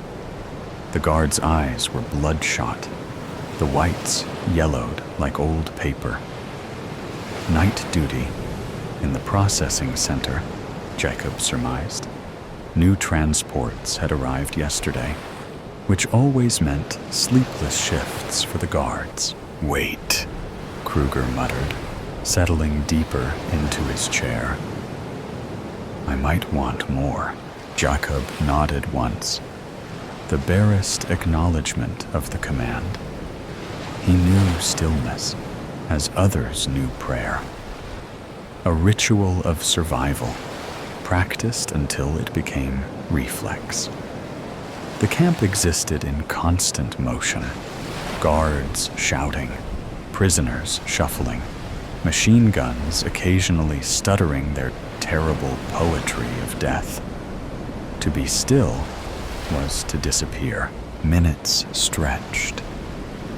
Kruger's head gradually lolled forward, his breathing deepening. The cup tilted dangerously in his loosening grip. Jacob watched through lowered lashes as the guard surrendered to sleep. The keys hanging from Kruger's belt caught the weak sunlight, transforming ordinary metal into something mythic. Freedom incarnate. Jacob's pulse accelerated, blood rushing in his ears like distant artillery. No guard ever slept on duty. The punishment was severe. Perhaps not death, but certainly disgrace. This aberration might never repeat itself. A singular crack in the impenetrable wall of captivity. Jacob's mind calculated with the precision of mathematics. 4 minutes until the patrol passed the northern fence. 7 minutes until roll call at the women's barracks would divert attention eastward. The electric generator hummed 60 meters to the west, powering the final barrier between imprisonment and possibility. His fingers trained by years of obedience, trembled with rebellion as they reached toward the key ring. A lifetime compressed into a single breath as metal brushed against metal with the whisper of butterfly wings. The ring slid free. Jacob backed away silently, the keys clutched against his chest like a talisman. The dormant power they represented sent electric currents through his body, awakening nerves long numbed by survival. For the first time in 3 years, a ghost became solid. A shadow contemplated substance. A boy allowed himself to remember the concept of hope. The keys felt impossibly heavy in Jacob's pocket as he slipped between the skeletal shadows of barracks. His mind projected every detail of the camp upon the canvas of his consciousness. A perfect map etched by thousands of forced errands. There, the blind spot behind the infirmary, where guards rarely patrolled. Here, the drainage ditch that ran beneath the eastern fence, partially obscured by withered weeds. Each movement demanded precision, as afternoon shadows stretched across the packed earth. Jacob became one with them. Another darkness, moving among darkness, his emaciated form barely disturbing the air. The camp's architecture revealed itself differently now. What had been a prison became a puzzle box, and Jacob held the solution in his trembling hand. 327 steps to the generator shed, a left turn at the kitchens, skirt the infirmary, avoid the dogs kenneled near the northern guard tower. Gunther, the shepherd with the white spot on his muzzle, raised his head as Jacob passed downwind. The animal's ears pricked forward, nostrils flaring. Jacob froze, becoming stone. The dog's amber eyes held his for an eternal moment before dismissing him. Just another walking skeleton, carrying neither food nor threat. Jacob released the breath he'd been holding and continued his careful trajectory toward freedom. The world had shrunk to immediate sensations. Ribs against lungs, the metallic taste of fear, fabric against skin. Nothing existed beyond this moment of movement, this singular pursuit of escape. A sudden commotion erupted near the eastern fence. Jacob pressed himself against Barracks 12, becoming one with its weathered planks as 2 guards rushed past. Not for him, not yet. The keys remained undiscovered. As the guards disappeared, Jacob continued his journey through the camp's service areas, places where a silent child became as invisible as dust motes in sunlight. He reached the narrow passage between buildings where mud gave way to gravel, treacherous ground that might announce his presence. Jacob moved with the deliberate care of a tightrope walker, testing each step. A soft sound stopped him. A whimper, barely audible, drifting from beneath the elevated supply depot. Jacob hesitated, freedom calling from just beyond. The sensible choice was clear. Continue escape, survive. Yet he found himself crouching, peering into the darkness beneath the structure. 5 pairs of eyes reflected the meager light. Children, younger than himself, huddled together like rabbits in a warren. Their gaunt faces registered shock at his discovery. One boy raised a finger to cracked lips, pleading for silence that Jacob had mastered years ago. They had escaped a selection. That much was obvious. Children deemed too small for work were immediate candidates for the chambers. These 5 had somehow slipped away, hiding in this temporary sanctuary, while death searched elsewhere. Jacob knew their fate was sealed. The hiding place would be discovered within hours. The dogs would find them, or hunger would drive them into the open. Their brief rebellion against inevitability would end, as all rebellions did in this place, with smoke rising from chimneys. His hand closed around the keys in his pocket. One boy, for certain, could navigate the camp's dangers. 5 children multiplied the risk exponentially. Mathematics again. Probability, chance, the cold equations of survival. The smallest child, a girl with eyes too large for her hollowed face, extended one skeletal hand toward him, not begging, not pleading, offering connection, humanity.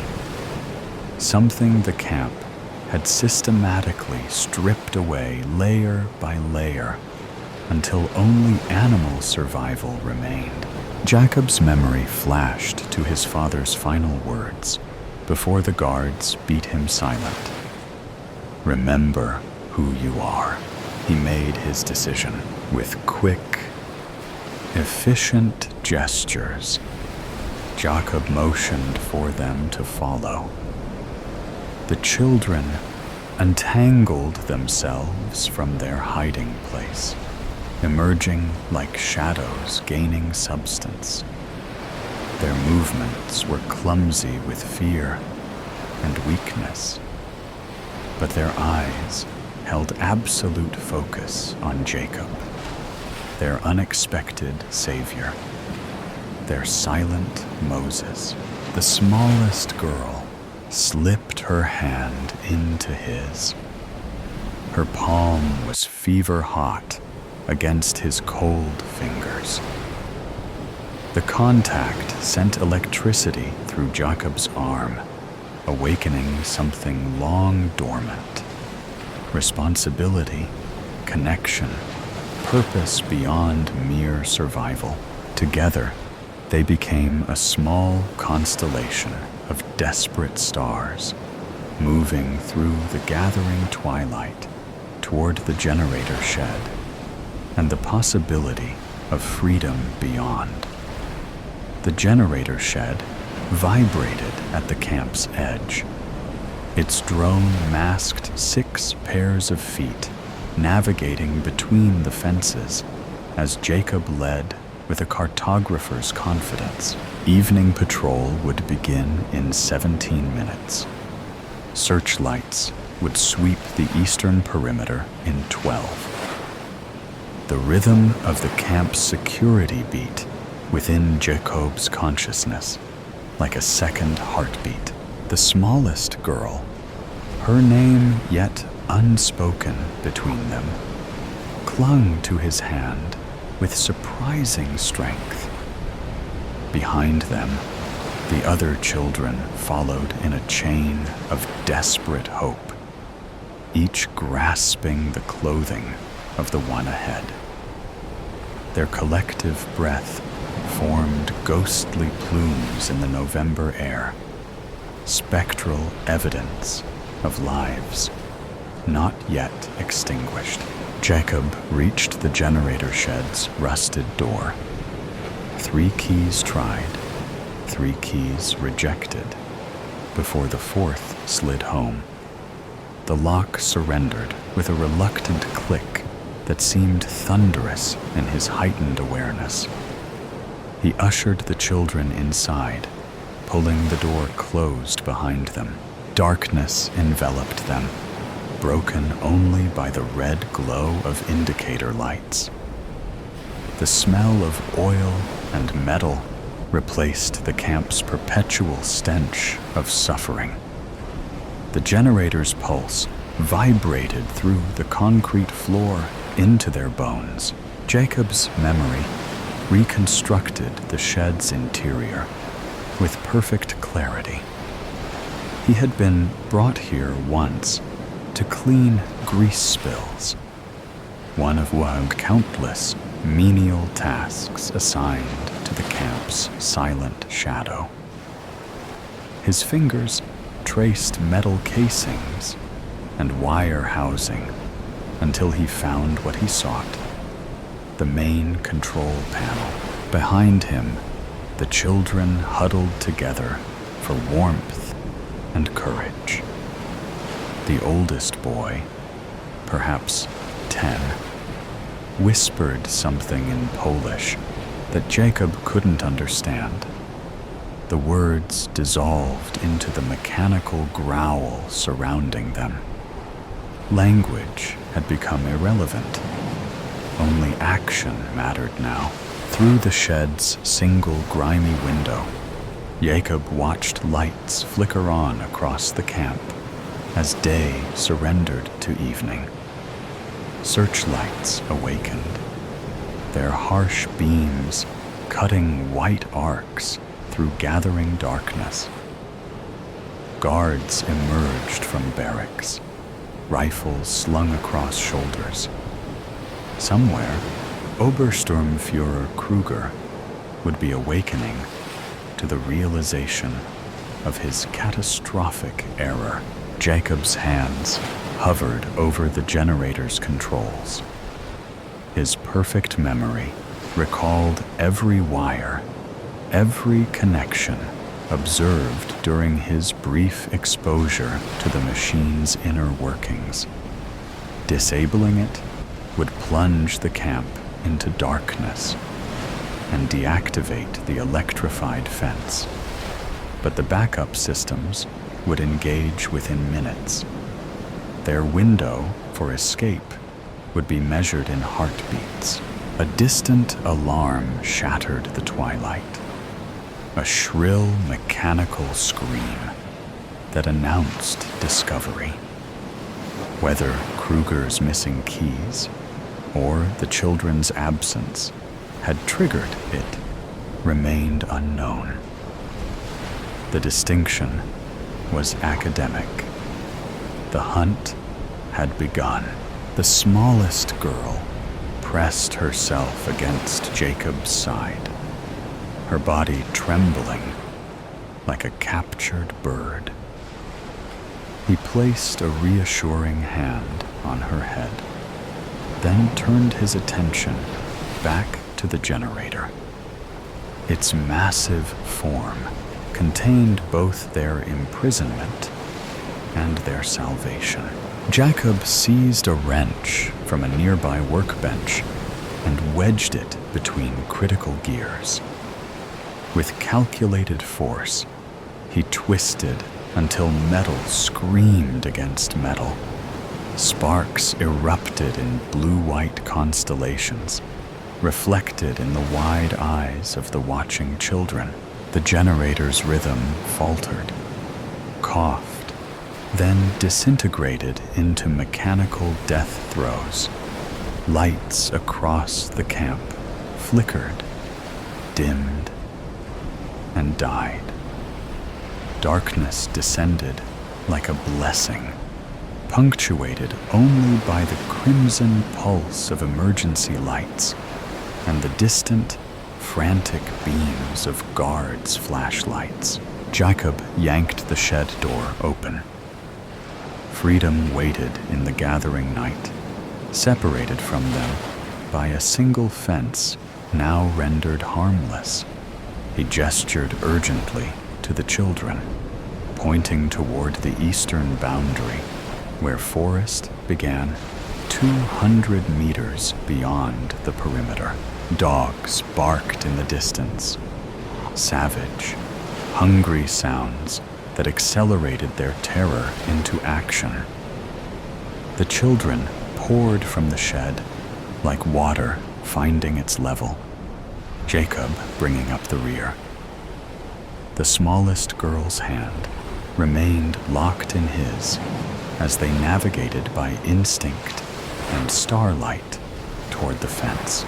With his free hand, Jacob tested the metal mesh. No electricity hummed beneath his fingertips. The backup generators had not yet engaged. He boosted the smallest children over first, their bird-like bodies barely disturbing the wire. The older ones climbed with desperate strength, tumbling to freedom on the other side as searchlights swept closer and dogs barking intensified. Jacob hoisted himself upward, muscles straining against the weight of exhaustion and malnutrition. Barbed wire tore through his threadbare clothing, carving shallow furrows into his flesh. Pain registered as distant information, irrelevant to the imperative of movement. He dropped to the ground beyond the fence, landing beside the waiting children. The absent hum of electricity had been replaced by shouts and whistles, the camp awakening to their rebellion. Jacob pointed toward the dark line of trees in the distance. "Run," he mouthed silently, the word forming on lips that had forgotten speech. Together, they fled across open ground, 6 shadows merging with the greater darkness. Behind them, flashlight beams swept the area around the disabled generator. Ahead, the forest promised concealment, if not safety. The space between represented the most dangerous passage of their lives, exposed, vulnerable, illuminated by nothing but faith and starlight. The forest swallowed them whole. Pine needles cushioned their footfalls as the scent of resin replaced the camp's miasma with air that tasted of possibility. Jacob led them deeper into the wilderness, away from searchlights that strafed the forest edge like mechanical predators. Behind them, the camp's alarms continued their frantic cry, a sound that diminished with each step, but remained embedded in their consciousness like a splinter beneath skin. The smallest girl stumbled, her strength finally failing. Jacob caught her before she fell, lifting her slight weight into his arms. She weighed no more than autumn leaves, her bones fragile as a bird's, beneath his hands. Her head came to rest against his shoulder, absolute trust in the gesture. They continued for what might have been hours or minutes. Time had dissolved into meaningless abstraction. Distance alone mattered now. Every meter gained was a victory against death. The other children followed Jacob without question, their faith in his silent guidance absolute. A stream appeared, silver in the moonlight. Jacob gestured for them to drink. The water tasted of stone and stars, reviving something beyond their physical bodies. Perhaps hope, perhaps humanity. The oldest boy spoke, his voice a rusty hinge breaking the forest's solemn quiet. Müssen wir weitergehen? Must we go further? Jacob nodded, pointing deeper into the forest.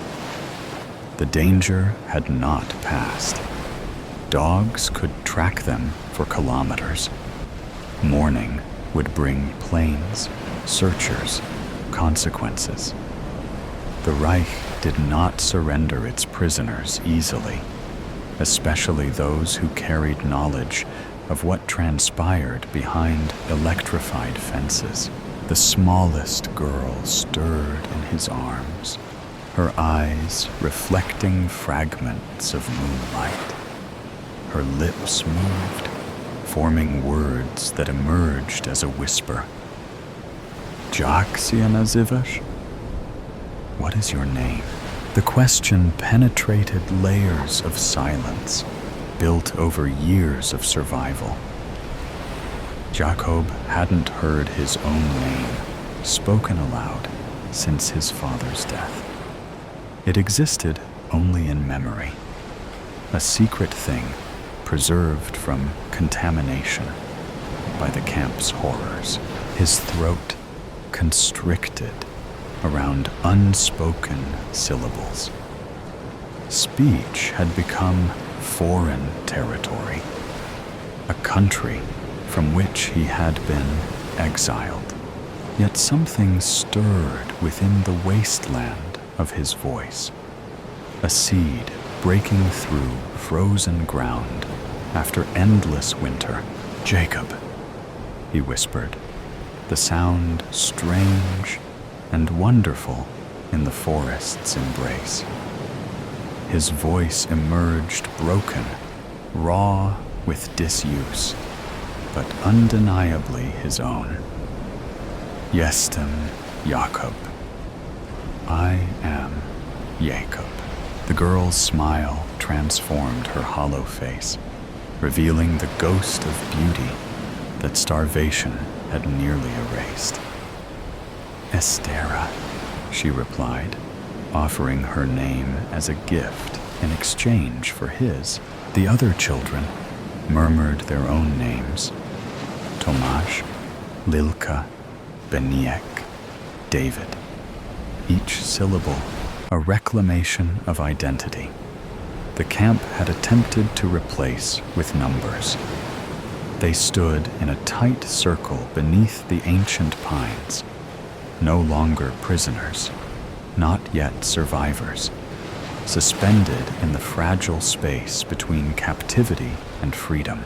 A distant howl shattered their momentary peace, the unmistakable voice of a tracking dog catching their scent.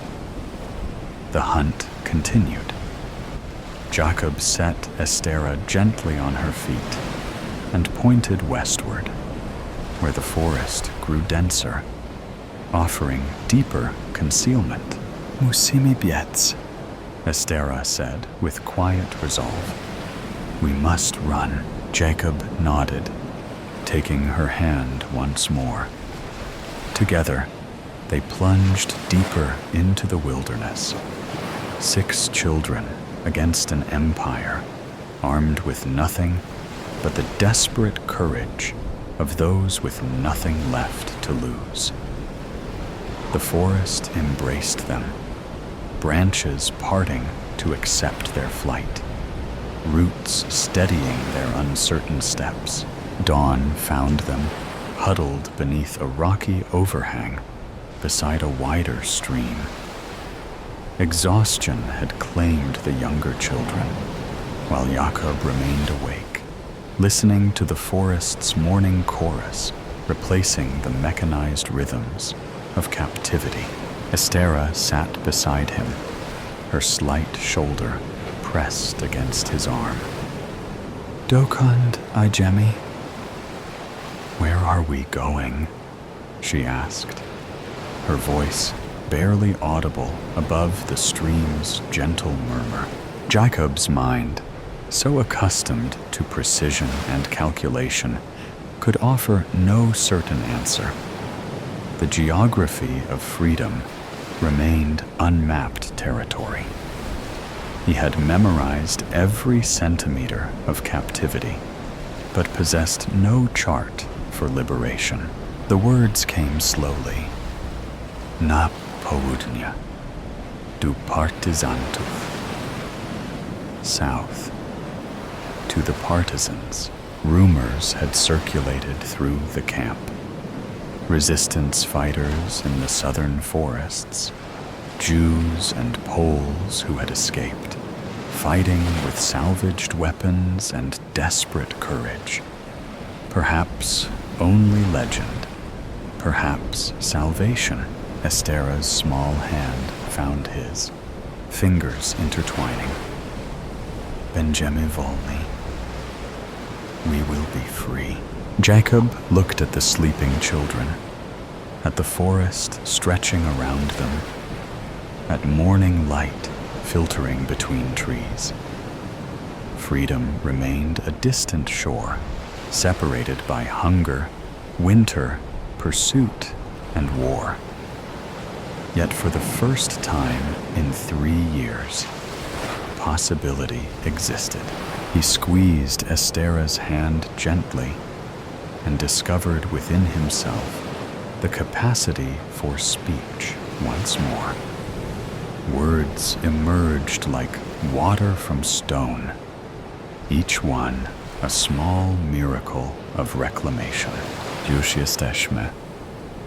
We already are. The forest absorbed his words, carrying them toward the lightening sky. Behind them, the camp continued its grim business. Ahead, war raged. But here, 6 children had rewritten the equations of their existence beyond barbed wire and numbered tattoos.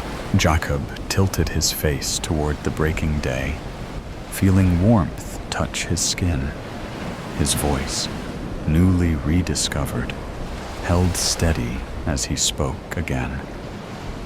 Not to Estera, not to the sleeping children, but to the memory of his father that he carried within. I remember who I am, what she left behind. California, 1868. Clara Emerson pressed herself against the train window, her eyes glazed and alert from exhaustion. She stretched out her aching legs, revealing her muddy shoes that poked out from underneath the hem of her dress. She retracted her feet back from visibility, gathering and stroking her straw-like, graying hair as she peered out the window. Clara glanced to see if anyone was watching her. Only a handful of people sat behind her, none of which were looking in her direction. No, I'm safe. She drew in a deep breath, steadying herself. But unease coiled in her chest and churned in her belly. Turning in her seat, she lowered her gaze to the small diamond band on her finger. Sunlight caught in its facets, scattering tiny prisms across her skin. For just a moment, she marveled at its beauty. Clara looked up and locked eyes with a man several seats ahead, clean-shaven, with thin-framed spectacles perched on his nose. The man stared at her with a hollow, unreadable expression. Her pulse kicked. How long had he been watching her without her noticing? Her skin went and clammy, like a predator spotting easy prey. The man rose from his seat and approached her, not breaking eye contact once. Clara's stiffened in her seat as the man approached. "Go away. May I sit? I have a long journey ahead of me, and I could sure use the company," he said to her. "No." Of course, the man sat down across from her. His eyes remained on her, almost as if they were boring into her very soul. "Didn't anyone tell you it's rude to stare?" she asked him, hoping that illuminating his behavior would cause him to cease. But it did not. "Forgive me, ma'am. It's just, you look so familiar. Do we know each other, perhaps?" "No, I don't recall your face. You must be mistaken." "No, I think we do know each other." Why won't he quit? "Where are you from?" "I'm not going to tell you that. You haven't even told me who you are." "Ah, how foolish of me. My name is Simon Klein." He leaned forward, extending his hand to her. He sat back down and continued to stare at her, expectantly this time. Clara sighed, brushing a strand of hair out of her face. "I'm Elaine. Elaine Whitmore. Elaine. I would have taken you for an Alice or Charlotte or Clara." Clara froze in her seat, her eyes wide and her palms sweaty. "Who is this man?" "No, I'm just Elaine." Mr. Klein gave her a wry smile, shaking his head. "So, where are you headed to?" Clara shrugged. "Anywhere that's far away from here." "Ah, come on. California's the place to be. There's opportunity here." "Not for me. Not anymore." "Shame," he said. "What is?" Mr. Klein chuckled. "Surely you have friends or family that will miss you. It almost sounds like you're running away." Now he was just getting on her nerves. "You're quite brazen, Mr. Klein. My business is none of your concern." Mr. Klein pressed his lips tightly together, as if he were in pain, and forced out a smile. "My apologies, Mrs. Whitmore. I never quite learned how to keep my nose out of others' affairs. I am a curious fellow, curious indeed." Hoping to break the tension, she pulled out a flask from underneath her shawl. "Care for a drink?" A wild glimmer in his eyes appeared. It was as if he wanted to reach out and strangle her. "No, thank you," he said, his demeanor shifting. There was something dangerous underneath this man's calm exterior. Somehow, that made him more terrifying. If he were angry and violent from the start of their encounter, she could predict his next move and accept that she was under attack. But this man unnerved her to her core. There was something almost familiar about him. Gathering her shawl, she stood from her seat, and as steady as she could present herself to be, she faced him. "I think I would prefer to be in my own company for the rest of the journey. Good day to you.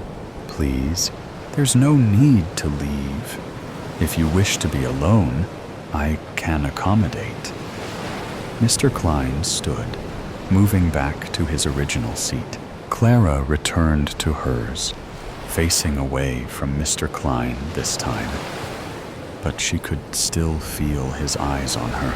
She waited until the train had passed a dilapidated old shack close to the tracks before rising from her seat and creeping her way down toward the caboose. Her heart quickened, as did her pace. "Excuse me, sir," she heard behind her. Sucking in a breath, she chanced a glance behind her, locking eyes with Mr. Klein, who was trailing close behind her. He did not smile this time at her. His eyes were cold and focused on her intently, like before. But there was a rage in those eyes, a bloodlust, in fact. She didn't think twice this time, turning and running down the aisle like a mad woman. She stumbled through the empty train carts, praying an escape plan would present itself to her before he reached her. But there wasn't enough time, and there was nowhere left to run. "I'm trapped." She looked out the back window and considered the tracks. Maybe she could jump. Maybe. She might still have a chance. The door behind Clara creaked open. She spun around to see Mr. Klein reaching into his coat pocket, revealing a silver pistol. She backed away slowly, keeping her eyes trained on Mr. Klein, if that even was his name, and she pressed herself against the back door of the caboose. He pointed the barrel at her. Rage oozed out from beneath the calm, collected persona he performed earlier. His hand trembled, but he remained in control of himself for the moment. Clara trembled, terrified of what he would do to her. "What do you want from me? Why are you following me?" "I saw you," Mr. Klein said. "I saw what you did to my sister that night." Whatever she planned on saying to him, the words fell empty in her mouth. "This is it. It's over." "What? You thought no one saw you sneak out of her house in the dead of night, and I find my sister dead in her home? No, that's a lie. I would never harm anyone. I'm a good woman." "How do you sleep at night?" he said, his finger twitchy on the trigger. "I know it was you who did it. No sooner had I returned from my hunting trip, I see you sneaking out of her house like some rat. She was dead when I found her. Please, have mercy on me. I would never do such a thing. Liar." Mr. Klein drew closer. She fumbled for the handle behind her, desperate for escape. Her weight against the door caused it to swing open, landing her on her back. She held her hands over her head to shield herself. "Why?" he cried. "Why did you do it? Tell me!" A shrill, raspy whistle emanated from the front of the train, distracting Mr. Klein for the briefest moment. Clara seized the opportunity and kicked Mr. Klein in the shin, dropping him to his knees. He screamed, clutching his leg as the gun clattered next to him. Without a second thought, she scrambled for the pistol and swiped it, aiming the barrel at him. "Get up," she said. Mr. Klein held his hands up, pushing himself up off the floor. "I'm not the one that deserves this. I'm not going to die today. She pressed her finger to the trigger, but it wouldn't budge. The hammer. Mr. Klein grabbed hold of the barrel and yanked it back hard. Too hard. Clara released the pistol, and with it, Mr. Klein, screaming as he staggered backward, tumbling off the train. He hit the tracks hard, rolling like a rag doll, before coming to rest, bloodied and limp, his lifeless eyes fixed toward the sky. The wind violently whipped Clara's hair as Mr. Klein's body disappeared beyond view. She steadied herself against the railing, her thumb absent-mindedly tracing the curve of the diamond, lost in a thought she refused to finish. They're coming. They're coming. The whispers carried by the wind. The repeat of words started yesterday morning, from the moment my bare feet touched the wooden planks of the wrapped-around porch. The corn swayed slowly. Anticipation, knowing they would soon pick up their speed. Sounds of the horses shifting around the fields, anxiety fueling them. They knew. They knew, just as well as I did, what was to come. The clouds in the distance were dense. The light around the house shined bright for now. The blanket of clouds would take that away. Soon, too soon. The pitter-patter of little feet sounded from behind me.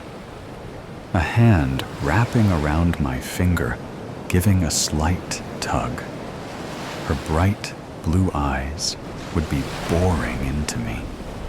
Those beautiful eyes she adopted from her father. If only he was here, they wouldn't be coming. They would leave us be. They would keep their distance. They knew what the consequences were, but no contact, no letters, no information of where he was or when he would come home, left us in the foreboding shadows. The war was bound to come. Unfortunately, we knew that. The day the papers came, he looked at me. The look of knowing all too well. He would be called upon, leaving us to fend for ourselves, while he went God knows where, to defend the great land we call home.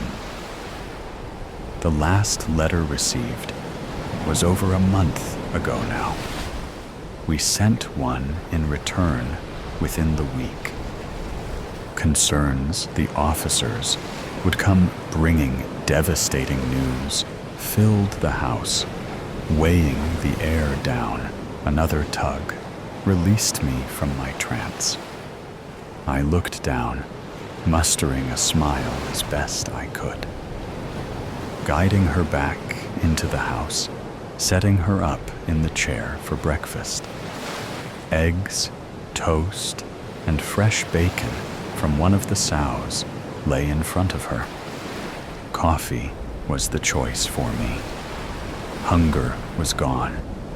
I felt nothing of the sorts. Thirst controlled me.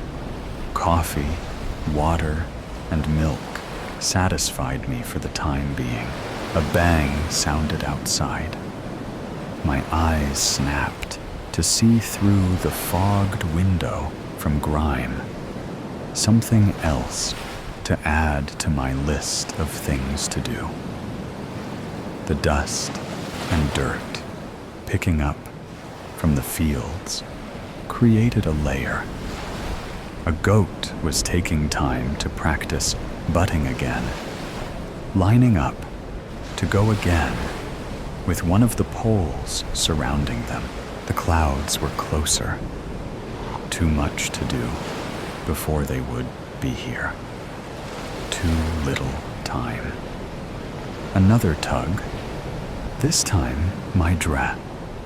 I felt the hole in the side tear a little bit more. Another thing to fix around this place. I turned. Her shoes were on her feet, and mine were in her hands. The plate behind her was polished off, and the cup with remnants of milk sat beside it. Her head cocked to the side. A nod returned. Sliding my feet into my boots, we headed out to accomplish the never-ending tasks plaguing us. Night fell quickly, and the clouds were almost here. By morning, they would be on top of us. The sounds of the restless animals in the barn through the open window next to my bed. Creaks of the old house moving with the wind, called out in various parts. The nerves, the knowing of what's coming, getting to me, all while she slept peacefully in her bed. No worries in the world, aside from making sure the animals were happy, and her father was okay. The adolescent hopes and dreams occupying her mind. Mine was screaming at me. Too many thoughts, too many fears, all flicking through, ready to explode out. The hope of tea helping the pain and pressure, all while it did nothing at all. It usually did not, but I lived by it as my mother had too. Lessons she taught me, guided me quite frequently. That being just one of them. They're coming. I shuddered with the wind as it brought that news. Constant reminders. I wanted to scream out. I know all too well. Instead, I stayed quiet, fighting to go to sleep to earn some peace. Peace would not come, however. My dreams would be filled with thoughts of them coming. My husband, my child not getting everything they need. The idea of peace is just that. An idea, a hope. There was none for me. The sounds were pounding by the time my eyes opened. Light barely came through the windows. The clouds were here, and so was the shadow. My feet pounded, carrying me out onto the porch. The corn stalks now looked like they were laying down, the wind rearing its ugly face. They're coming, they're coming, they're coming. The words pounded into me. My eyes watered, dirt flying into them. I felt my way to the sink, rinsing them out as best I could. Turning, she was behind me again, head cocked to the side. Quickly fixing oatmeal, she ate while I worried. Opting to give her time off today, I set her up with her favorite things in the living room. Not before getting her dressed in her Sunday best. No hair out of place, and a bow matching her shoes. The wind howled outside. They're coming, quickly. I needed to get everything done, quickly. Forgetting my shoes, I headed to the barn, multitasking, not without dropping things. The grime now covered me, just as it did the windows. Hurry, you must hurry. Stepping out of the barn, a cloud of dust was nearing. pounding of horseshoes coming down the way, carried with the wind, just as the words did. They're coming, minutes, a matter of minutes, and they would be here. The dust rounded the drive at the far end of the field. My feet ran me into the house and to the bathroom. Grabbing a cloth, I wet it down and scrubbed at my flesh. The grime coming off, slowly it felt. I was running out of time. Finally, getting the last mark off, I put my Sunday best on, running my fingers through my hair. Standing in the doorway, she was beside me, watching the cloud of dust get closer. They're coming. The wind howled again. They're coming, foreboding. It was all too much, really. The woman and the boy dragged their tired legs through the deep snow. Ahead of them, far off in the distance, lay the undulating, snow-covered hills where the log cabin they were heading for had been built many years previously. The two could picture in their minds a blazing fire and hot chocolate with little marshmallows floating on the surface. And it was this that kept them going. The boy, a young teenager, often had to support the woman and help her across fallen trees that hampered their progress. The woman was exhausted, and every few minutes she stopped, leaning heavily over her knees, trying desperately to catch her breath. The boy stopped with her every time, but his eyes kept traveling anxiously across the vast expanse of land they had to cross to reach their goal. Being younger and fitter, he didn't need as many breaks as the woman did, but he never complained. It was more important for him to bring the woman back alive than to force her to walk faster. They set off again, the woman hanging on to the boy's arm. The surface underneath them suddenly turned slippery. They had reached the frozen lake finally. There was still a long way to go, but at least there were no hills or fallen trees to navigate. The woman stopped again. Her breathing was labored, and she had trouble drawing a deep enough breath to regain some strength. She was crying from the exhaustion. The boy knelt down and held her. His face was worried and concerned. His hands shook somewhat as he gently patted the woman's back. A man walked past in a sideways manner, like a crab. He waved at the pair and smiled. The woman stretched out a hand towards the man, imploringly, and the boy gave him a surly look. But the man just smiled again and continued through the deep snow. He wore only one snowshoe, which explained his strange gait, but it didn't seem to hamper his progress.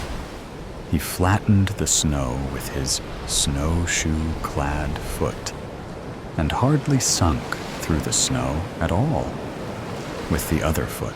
The woman looked at the flattened snow and then looked up at the boy. He smiled at her. At least there would now be an easier path for them to use. The woman straightened up and, sensing renewed vigor, pulled the boy to his feet. They hugged, took each other's hand, and started walking again. Ahead of them, The man continued his crab walk, humming a monotonous tune that sounded more like a low rumble than anything else. He turned his head, saw them walking behind him, and motioned for them to follow, nodding his head encouragingly. As the man forged ahead in front of them, the distance between them and him grew. The man was walking unnaturally fast, considering the conditions and his unconventional gait, and the boy grew anxious. He tried to walk faster to keep up, and the distance between him and the woman increased unrelentingly. She called his name, but he seemed oblivious. He had his eyes firmly on the man, who was now barely visible far ahead of them, and did not stop when the woman needed a break again. She called him feebly, but she had no strength to raise her voice. She cried again, cursing her tired legs and laboring lungs. Once more, she bent over her knees, trying to catch her breath. She wanted to scream. She wanted to beg the boy to wait, but no words could be heard. A flutter on the wind, a change in the vibrations another human being causes when they disturb the airflow, caused her to look up. The boy was no longer visible from her vantage point, bent double over her knees. She straightened up quickly, her heart beating faster. Where was the boy? Squinting to look in front of her, she suddenly saw his head pop up, arms flailing, and then disappear again. Her heart fell into her stomach. He had gone through the ice. Finding a strength she didn't know she had, the woman ran. The snow was deep and felt like syrup. She screamed in frustration and then called the boy's name. As she got closer, she slowed down, walking fast but carefully towards the boy. He was bobbing up and down again, waving his arms, but he made no sound. The cold water had robbed him of his voice, and his open mouth, so poignant in his horrified face, only mimicked the sound he was trying to make. Suddenly, he disappeared again, and only his hand was sticking up over the snow. The woman, no longer trying to be cautious, threw herself down on the ice and found his hand. Seconds before, it would have disappeared under the water.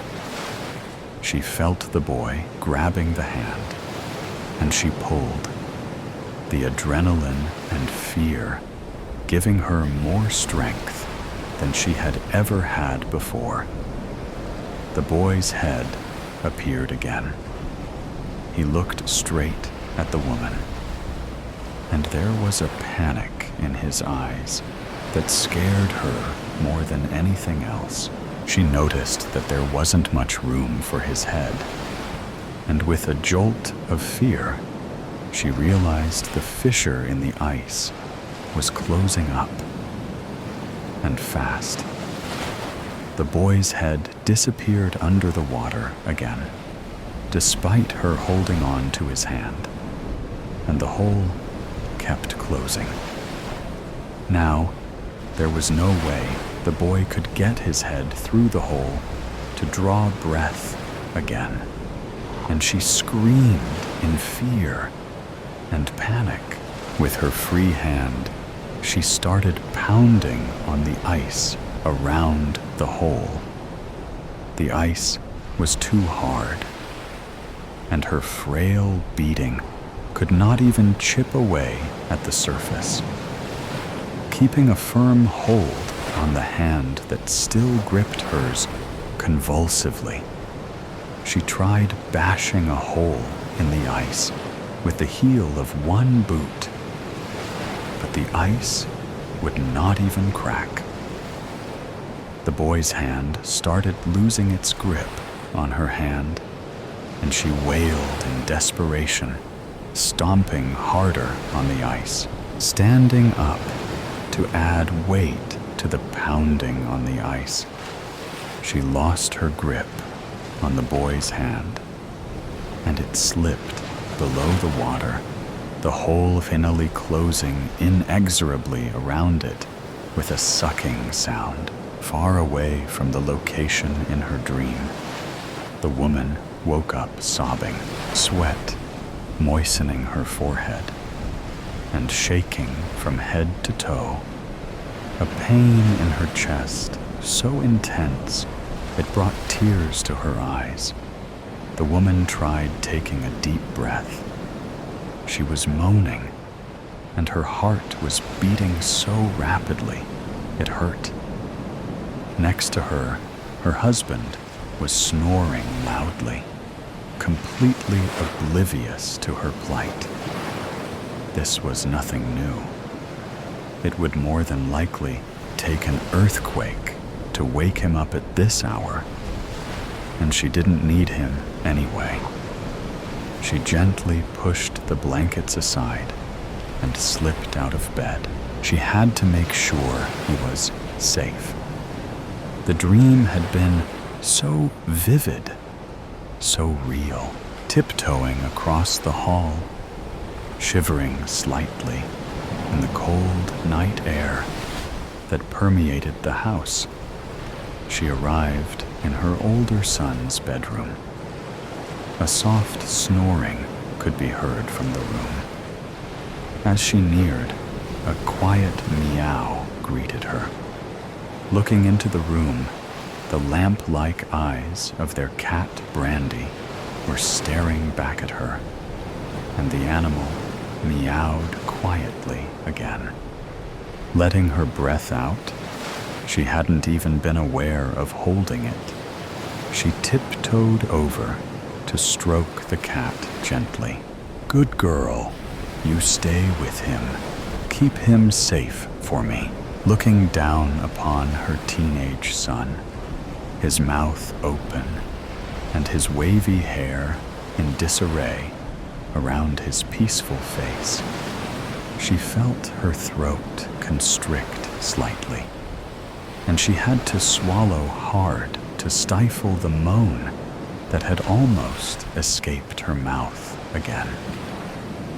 The dream was still so alive in her mind, and the sense of foreboding was making her eyes water, her chest aching so much she was afraid it would burst open.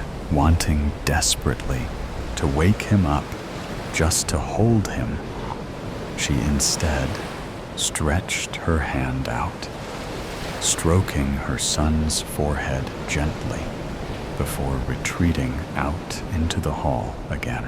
Feeling compelled to check on her younger son as well, she continued down the hall to the third bedroom. He was sleeping on top of his covers, his little thumb securely lodged in his mouth. She could tell he was cold as he was curled up in a fetal position, and she carefully tugged the blanket out from under him, covering his little body and tucking it in around the sides of the bed. There was no point in going back to bed now. She was wide awake, and in less than an hour and a half, she would have to be up to help the kids get ready for school. She tiptoed past her husband, still in his bed, snoring loudly, to grab her bathrobe and then snuck downstairs to make a cup of tea. Sunlight was forcing its way into her kitchen when she arrived back downstairs, penetrating dusty corners and pushing through a curtain of tiny dust particles that had been stirred up as she grabbed a tea towel to wipe the cup. And she sat down at the kitchen table, carefully sipping a steaming cup of Earl Grey. She still felt cold inside, shivering slightly, even as the warm liquid made its way to her empty stomach. The image of her son's head disappearing under the ice in her dream, still so clear in her mind, it was making her shake her head repeatedly, as if to rid herself of an annoying fly. She was wringing her hands, moaning quietly every time she saw the hand disappearing under the ice in her mind's eye. Would she ever be able to forget this dream? Little tiny clicks on the kitchen floor told her that Brandy had decided to join her in the kitchen. The cat looked up at the woman as she rounded the kitchen island on her way to her food bowl, but seemed entirely intent on wanting to satisfy her hunger for food before satisfying other needs, such as attention from her human owner. And she beat her regular path right over to her food bowl without stopping. The bowl was empty, accusing feline eyes locked into hers. Brandy sat down, looked back at her bowl, and then up again at the woman. It was obvious that the cat was asking for food, but the woman, who was still feeling faint from her nightmare, seemed oblivious. A soft meow mingled with a purr escaped the tiny mouth as the cat stood back up again and sauntered over. Wrapping herself around the human legs, she began a relentless meowing until the woman finally surrendered and got up off her chair to feed the cat. That's when she saw it. Next to the canister where they kept the cat's food, there was a pile of unopened and unchecked mail from the day before. On the top, underneath a blue envelope, apparently sent out by Publishers Clearinghouse, she was probably about to win $5,000 a week for life, was something white. She realized that she was looking at a picture of snow, and with trepidation and horrific foreboding, she pulled the catalog out from under the envelope. It was a magazine on vacation cottages in northern Maine. Her husband had been canvassing for this vacation for months and had obviously ordered the catalog. And on the front was a picture of a rustic-looking cabin with snow drifts lapping the windows. In the background, a frozen lake could be seen. The woman caught her breath and felt her knees buckle. Next to the cabin, locking eyes with her from the picture, stood the man from her dream, smiling benignly, holding his hand out towards the cottage. In his other hand, he was holding one snowshoe. Mercifully, darkness enveloped her, and she escaped. For a while. It was all too much, really. I've said too much. I noticed him the first time at the coffee shop on 3rd Street. He sat 2 tables over, stirring a cup of tea he never drank. He wasn't looking at me. not directly, but there was something in the way his head tilted, the way his eyes flickered over the rim of his cup, that made me feel observed. Every so often, he would blow on his mug, and eventually, this act became unsettling, as I knew the tea must have grown cold in the hour he sat unmoving. This man was dressed neatly, a stark contrast to myself, in a worn sweatshirt and messy bun that couldn't contain my red hair.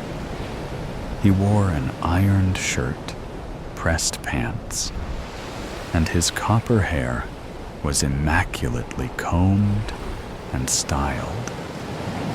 He was remarkable because he simply did not belong. A bustling place with people moving in and out as he sat stoically with his tea. The second time was at the bookstore downtown. I was running my fingers along the shelves, searching for something to pull me in. Recently, I've been drawn to the paranormal and had moved into horror. It was terrifying, yet intriguing, as I began to imagine all there is out there that is unknown. As I perused the back of the latest Awad novel, I saw him standing in the philosophy aisle to my right. He wasn't reading, just tracing the spine of a book with one long finger. When I walked past, he looked up. "Not your usual genre," he said, nodding toward the horror novel in my hands. I frowned. "Excuse me?" He tilted his head. "You usually read literary fiction, something with layered metaphors, quiet heartbreak." A shiver danced down my spine. "How would you know that?" He didn't answer. Instead, he closed the book he had been holding and walked away, disappearing behind the towering shelves before I could press further. As I followed him, his pace quickened, dressed in seemingly the exact same clothes as days before, with a steady, strong step. I could not place him, though it felt like I knew him from somewhere. In my haste, without noticing, I had run into a display. As the books scattered to the floor, I muttered apologies to the staff member who ran over. I quickly looked up, and he was gone. By the third time, I knew it wasn't a coincidence. I was at the park, spring in the air, though Lake Michigan was still hedged in ice dunes, which rose and fell in the evening light, my breath curling in front of me in soft clouds. He was sitting on a bench, his posture relaxed, hands resting in his lap. Unlike before, he didn't pretend not to notice me. I noticed he wore a scarf. A scarf, I swear, was my own. I had lost it many years ago, in grade school, and was scolded for my carelessness. It couldn't be, I thought, as I approached closer. His gaze lifted as I approached, as if he had been waiting. "You always take this route home." I stopped in my tracks. "What?" He smiled, but it wasn't a casual, friendly expression. It was something else, something knowing. "The same path, every evening. You like the way the light hits the water at this hour." My pulse quickened. "Are you following me?" He didn't answer right away. Instead, he gestured to the lake, There's something peaceful about watching things move where they aren't meant to be. The way ripples distort reflections. Everything familiar becomes something else. I crossed my arms. That doesn't answer my question. He exhaled, running a hand through his auburn hair. No, I suppose it doesn't. My skin prickled. Who are you? For a moment, I thought he might tell me. He parted his lips as if considering it.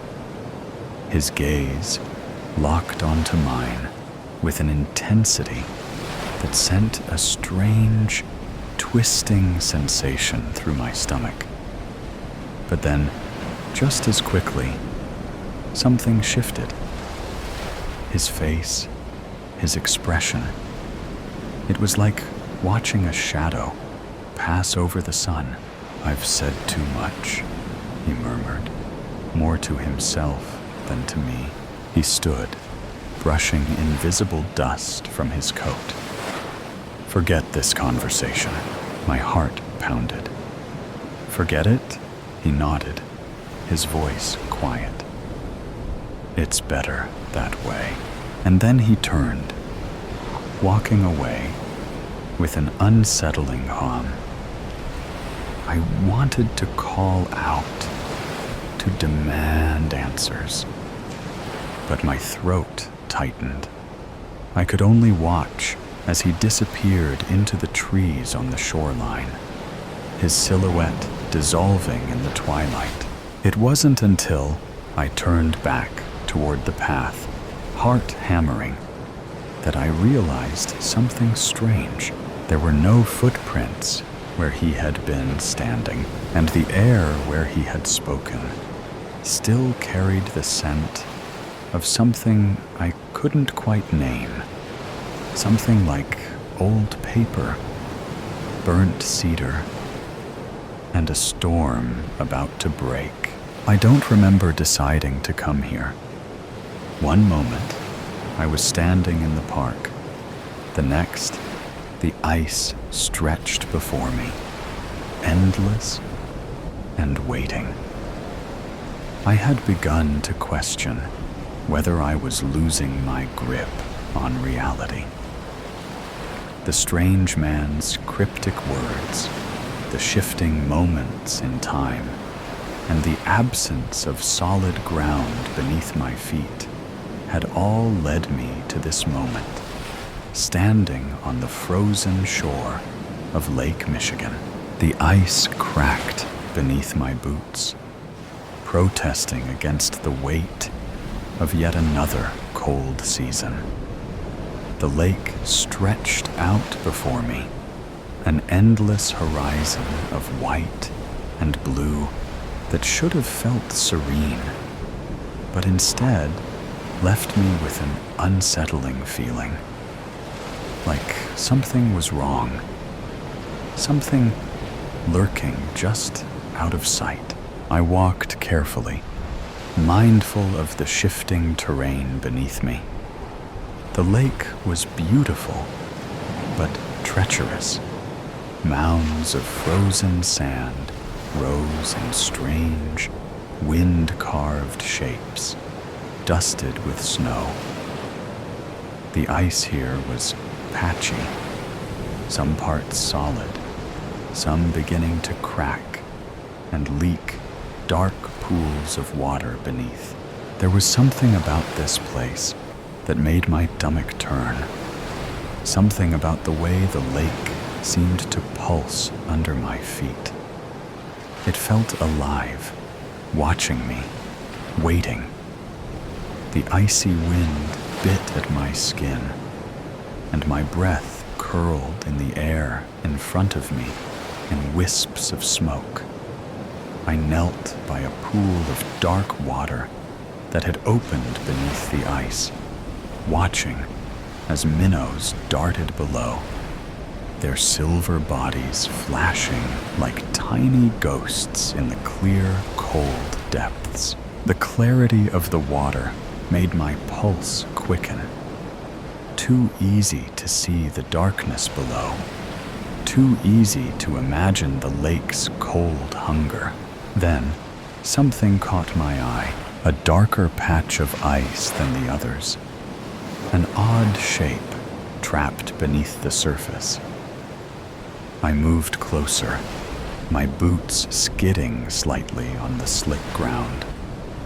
The ice here was different, smoother, clearer, almost like glass. And underneath it, something unnatural.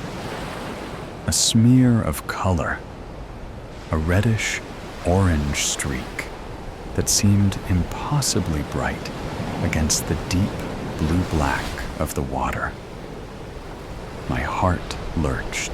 I knelt down, tapping gently at the ice with the toe of my boot, trying to make sense of what I was seeing. The shape underneath wavered, but it didn't move. I pressed harder, cracking the ice, and then, as though the surface were giving up its secret, the water pooled, revealing what had been hidden beneath. Hair, long and dark, flowing like seaweed with the current. A face, pale and lifeless, staring upward, eyes wide and empty. My breath caught. A sharp, cold terror raced through my veins. I stumbled back, my heart hammering in my chest, but I couldn't look away. The wind howled, and the ice beneath me groaned, shifting uneasily. And then realization struck like a physical blow. The woman under the ice, frozen, lifeless, was me. A strangled sound left my throat. My mind recoiled, trying to reject what I was seeing. But there was no denying it. It was my own face staring back at me, my own vacant, sightless eyes, trapped beneath the ice. A whisper cut through the howling wind. "Do you understand now?" I turned sharply. The man was there, standing just a few feet behind me, as if he had always been. His expression was unreadable, but something in his eyes, an ancient sorrow, a knowing, made my stomach churn. "You weren't meant to find this," he said quietly, his gaze flickering to the ice, to the frozen image of me. I shook my head, my pulse pounding in my ears. "What is this? Why is she? Why am I?" "You've been lost," he said softly.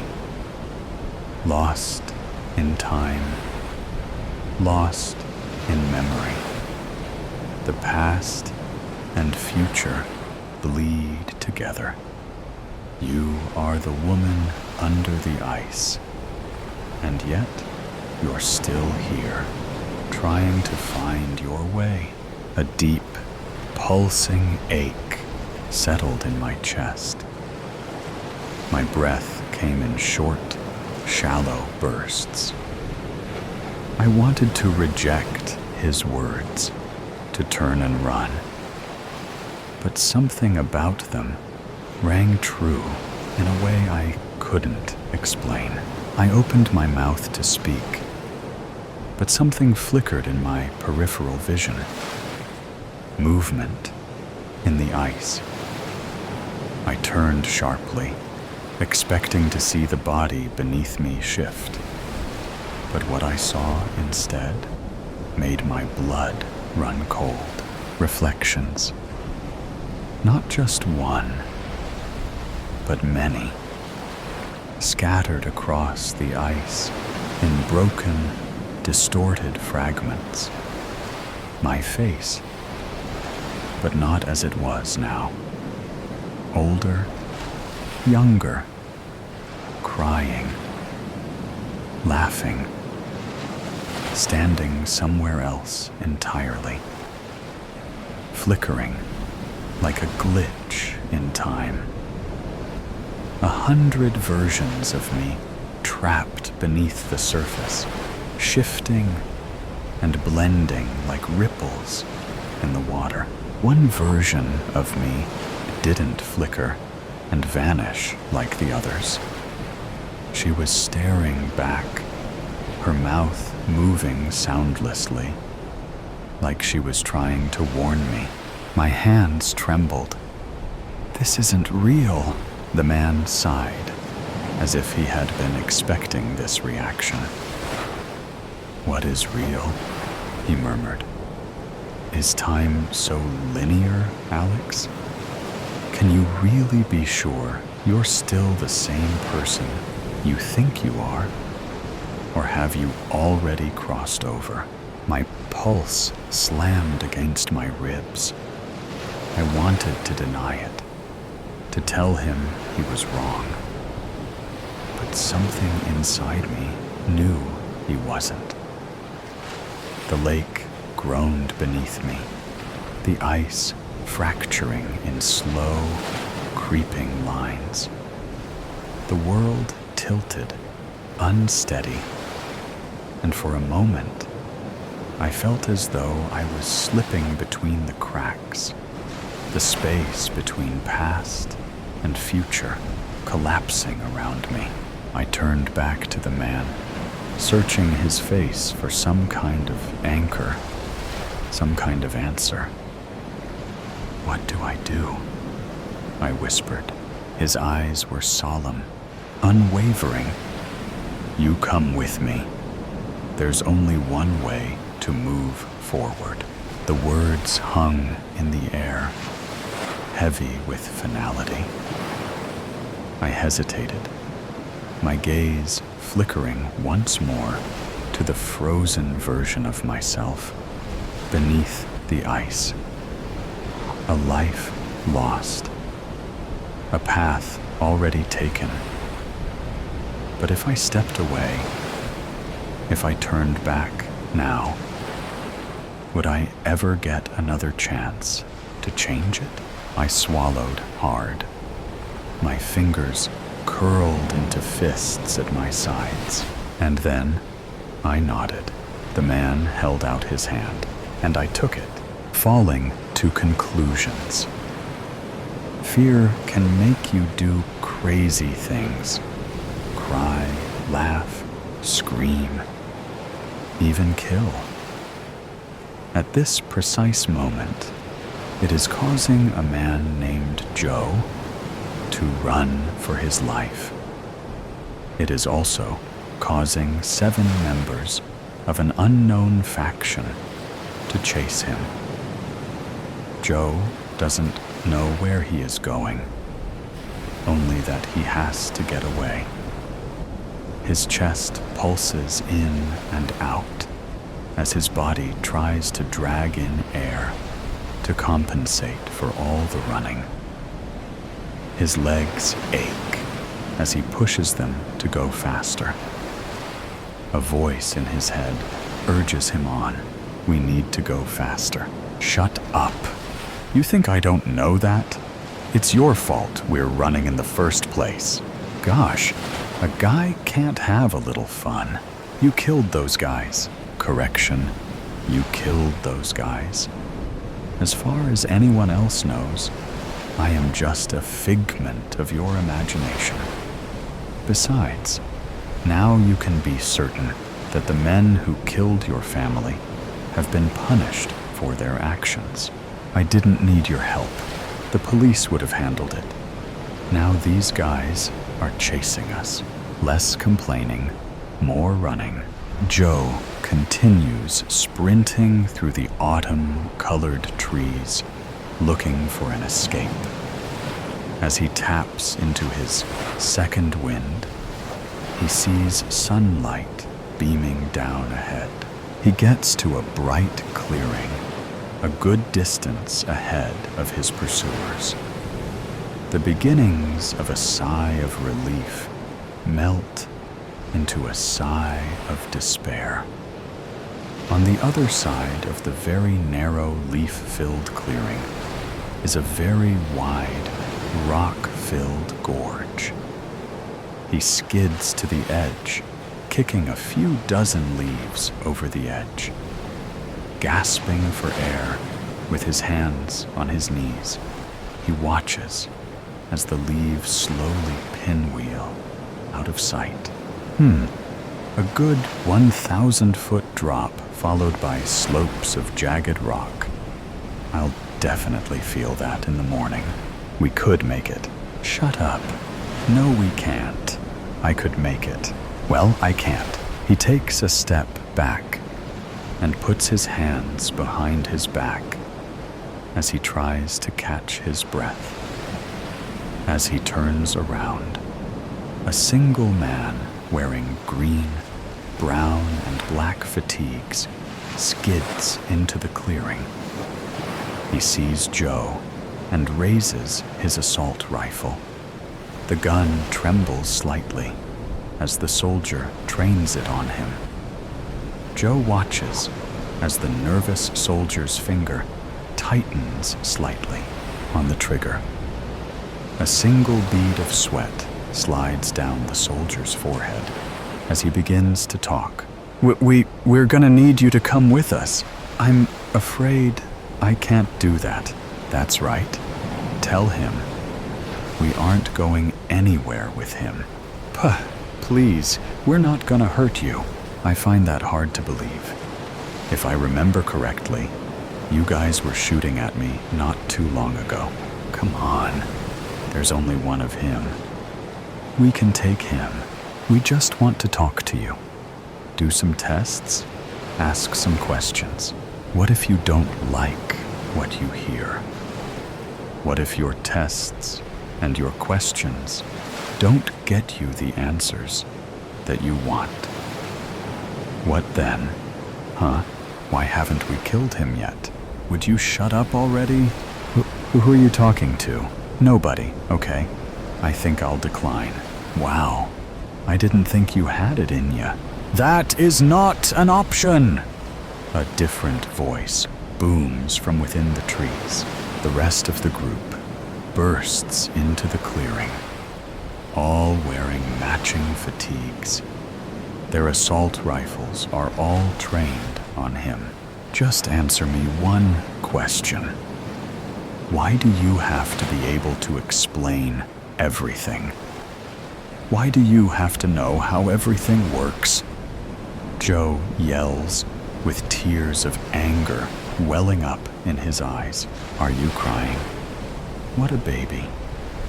How about less crying and more killing? If it isn't normal, let's chase it down and shoot at it with automatic weapons and force it to cooperate. Find out how it works by any means necessary. You people disgust me. If you don't kill them soon, I will. Would you shut up already? Sir, I don't know who you are talking to, but we can do this the easy way, or we can do this the hard way. Well, as my mother always said, if it's not hard, then it is not worth doing. Whoa, what are you doing? They are looking for a reason to kill us. If they kill me, you die too.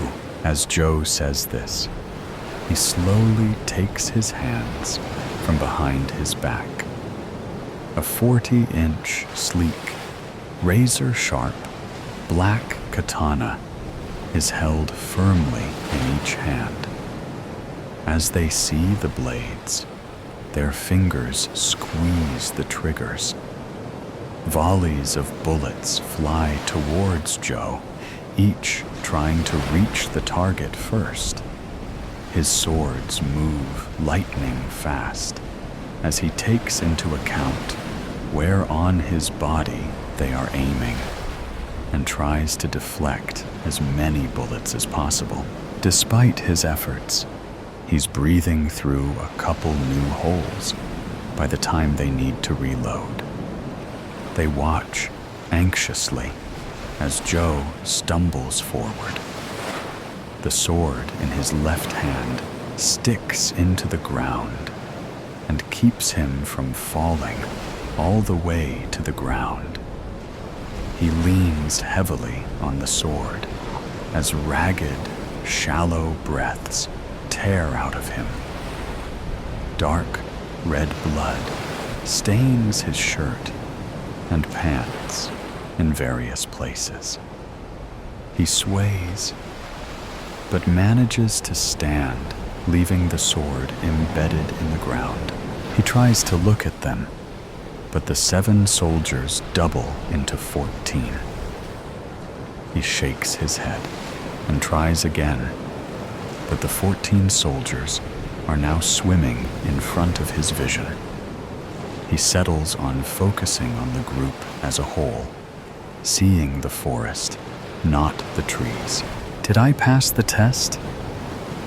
Oh well, my answer is still no. If you want my body, you'll have to fetch it.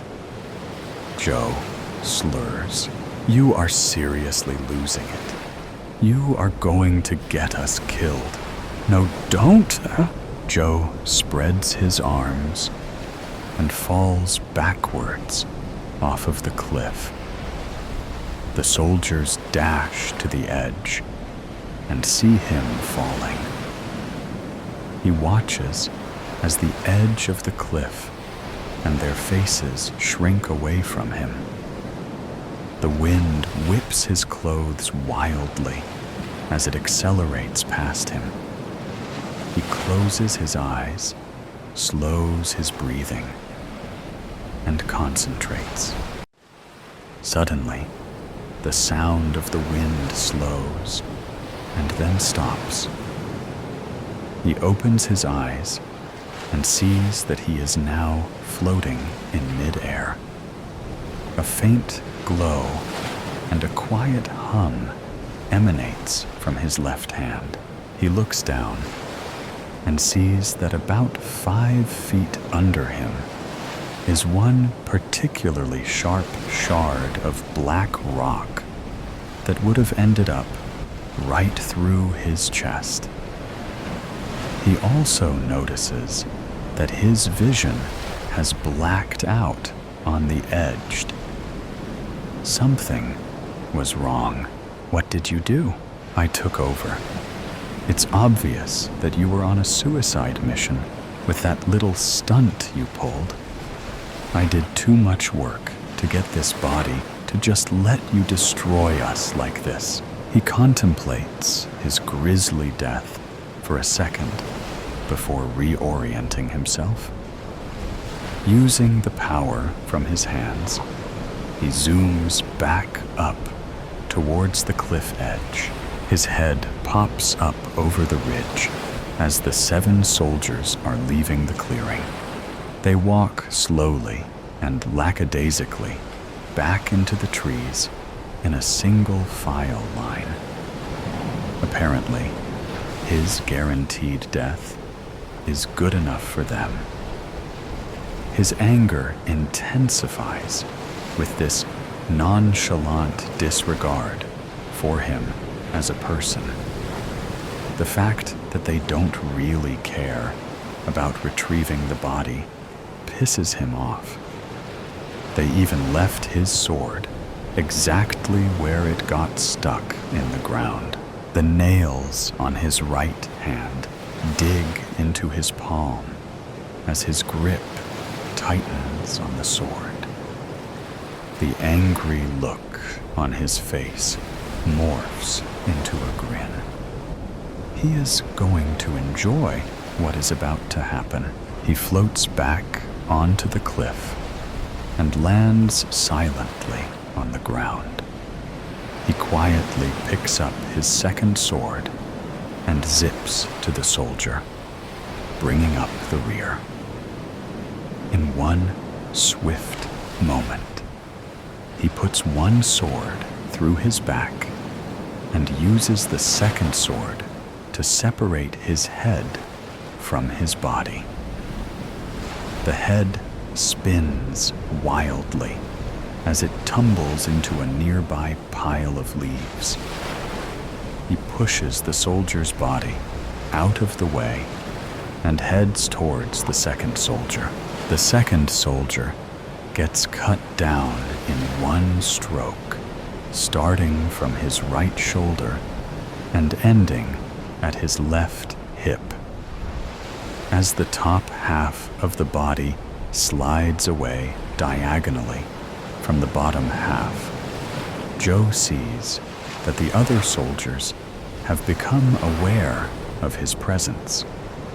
Their eyes widen and their mouths hang open as they realize the man that they thought was dead is still very much alive. Joe uses the moment of hesitation to close in. The third soldier is split vertically in half as Joe brings the sword right up through the middle of him, splitting him in half like a deli sandwich. He steps through the space the third soldier's body once occupied and heads toward the fourth soldier. He rams both swords into the soldier's abdomen and sees the soldier's eyes widen with pain. He pulls both swords in opposite directions, shredding the soldier's midsection. He lifts his foot and kicks the soldier, sending his body to the ground with a thump. 4 down, 3 to go. The remaining 3 soldiers spread out and raise their assault rifles. Not this time, Joe snarls at them. Not like this. It was never supposed to be like this. He spins the swords one time in his hands as he steps over the fourth soldier's quickly cooling body. Raising the swords in his hands, he throws them at the 2 outside soldiers. Both soldiers are struck between the eyes before they even get off a shot. The force of the swords knock them both backwards. One of the swords plunges into the ground, propping the 5th soldier's body up at a 15-degree angle. Gravity slowly pulls the body down the blood-soaked blade. The other blade pins the 6th soldier head first to the gnarled trunk of a nearby tree. This time, gravity works quicker and splits his skull as his body slumps to the ground. Joe, now weaponless, bravely strides toward the last soldier. As the final soldier goes to shoot, Joe grabs the end of his gun and quickly shoves it up. The single shot the soldier gets off intertwines with the painful crunch of bones as the gun sight collides with his nose. The shot flies harmlessly into the air above their heads. The final soldier stumbles backwards, struggling to pull air through his bloodied nostrils. The strap attached to the rifle, still in Joe's hand, keeps him from falling. Joe pulls the barrel of the gun down a couple of inches and jams it under the soldier's chin.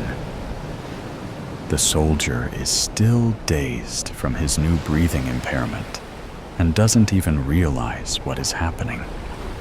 The automatic fire perforating his brain quickly takes care of his need to breathe. Joe's grin widens into a smile as he looks at his work. They were right to fear me, Joe thinks to himself. Not like this. He prepares to go retrieve his swords when a mysterious pain stops him in his tracks. His head feels like it is about to split open. He slams his eyes shut trying to not pass out. When he reopens his eyes, all he can see is a bright orange light. He blinks a couple times and realizes that he is on his back, staring up at the setting sun. He looks down and sees a sharp, blood-stained rock protruding from his stomach, looking like a blood volcano just sprouted out of his chest. His mind struggles to come to terms with what has just happened, but his eviscerated midsection makes it hard. He tries to speak, but all that comes out of his mouth is a splatter of blood. It was all in his mind. No miraculous survival, no sweet revenge, no daring escape. Just a terrified man sprawled, broken and bloodied, at the bottom of a rocky gorge. He lived his life in fear, and it was this fear that eventually drove him to his death. At least the voice in his head is finally quiet. His gasping breaths slow, as the last thing he sees is the sun slipping beneath the horizon. Fear can make you do crazy things. Laugh, scream, even kill.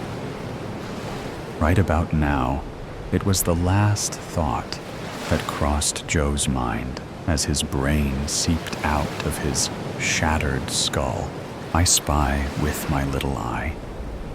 It's funny, the things one thinks about when staring dramatically out the window. Even funnier, the things we do. I stopped racing raindrops a few miles back when I kept winning. My mother was right. Winning at everything gets unbelievably boring. Who knew a car window would teach me that lesson? Trailing my eyes lazily over the book on my lap, I deliberate. I could read, but that would mean turning on the overhead light, and I don't want what's out there to see me any better than it already does. Besides, reading in the back seat makes me nauseous. Sighing, I look out the window again. Dark skies press down on the trees, lining either side of the road, their jagged silhouettes barely visible beneath the moonlight. But I don't need to see them to know it is there.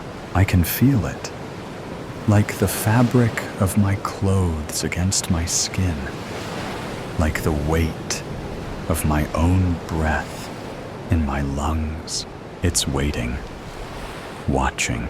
It won't be able to follow us past the state line, not when it's tied by its grave, deep in the very forest it now lurks in.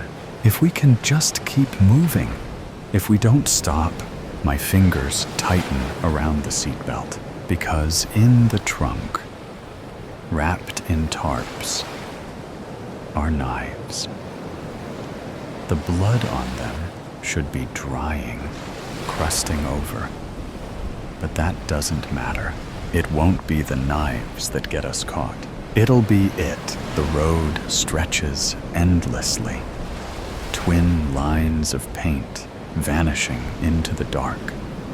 The wipers squeak against the windshield, streaking rainwater instead of clearing it. The radio hums static beneath the commercials, like an unspoken warning. To whom, though? You see it? Bex asks beside me. Out of the four of us, she's freaking out the worst. I've long since put a barrier between our seats to avoid the worst of her rocking and jittery libs. I give her another flat look, hoping this one will shut her up for the rest of our trip. If I did, don't you think I would have said something by now? She whimpers and turns back to her own window, staring wide-eyed at the trees. I meet Rick's eyes in the rearview mirror, and Theo side-eyes me from the passenger seat. None of us say a word. In truth, I can see it. The shifting shadow that vaults across the street every few feet before melting into the trees. It got so out of hand. It was never.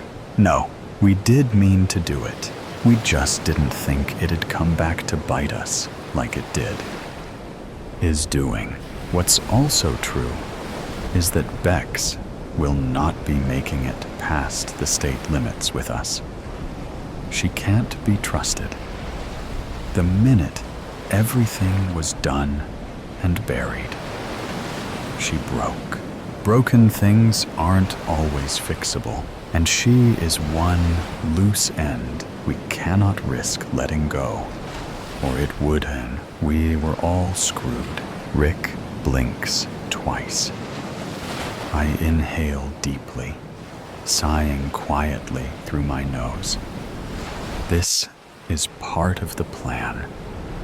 It won't chase us past the state limits, because it can't. But it also will have no incentive to do so. It's why we let Bex do it in the first place. Theo hums and raises the volume on the radio. Commercials, figures. Rick blinks one more time. The locks click, lightning flashes, bleaching Bex's side of the car in stark white. She yelps, flinching away from the window. I take my chance, sliding closer and pulling her into an embrace. It'll be okay, I whisper into her hair. Bex clutches at me, desperate. I let her. Everyone deserves comfort in the end. I swallow down my goodbyes. Theo coughs. I kick at his seat. Shut it, my hit says. The timing needs to be right. A shift in the trees. Closer now. The weight of something pressing against the night. Watching. Expectant. Do you hear that? Bex whispers, voice barely there. Like scraping. I don't answer. Because she doesn't hear scraping. She hears breathing. Shh. Nothing's there. You are just hearing things. I finally say, petting her hair. She doesn't feel me slide her seatbelt off or reach for the door handle. The door pops open. Mila, she whispers. Wait. Her fingers dig into my collar. She feels it now. The open air behind her. Too late. I pry her hands off me, using the impulse to send her flying out of the car. Sorry. I squeeze her one last time to make the hard push on I give her. Bex screams. Her arms flail, desperate. For the door. For me, for anything. Her fingers catch on the seatbelt, all in vain. She tumbles, hitting the pavement in a mess of limbs. I should look away, but I don't. It roars. I turn just in time to see it pounce on the prone body on the road through the rear window. Rick finally breathes a sigh of relief, and seeing him do so uncoils the tight knot of tension between my shoulders. Theo closes his eyes and smiles, whistling along with the song playing. The car feels bigger now, quieter. I roll my shoulders, adjusting to the absence. Something lingers in the air, something final, or perhaps something new. 4 down to 3, a new dynamic. Interesting. It's a shame, but change is necessary sometimes, and there is no better time than right now. Isn't that the saying? I unbuckle my seat belt and close the car door. Smooth, careful. I lean between the front seats, smirking at Theo. He rolls his eyes, shaking his head fondly. I kiss Rick on the cheek, breathing in his cologne. He reaches up to stroke my cheek, takes his eyes off the road, long enough to kiss the corner of my mouth. Not a word, he murmurs, to our grave. I grin. It roars behind us. Bex doesn't. We cross the state limits. I sit back. The rain races down my window enthusiastically. Would you look at that? I win again. Just 2 more hours to get home.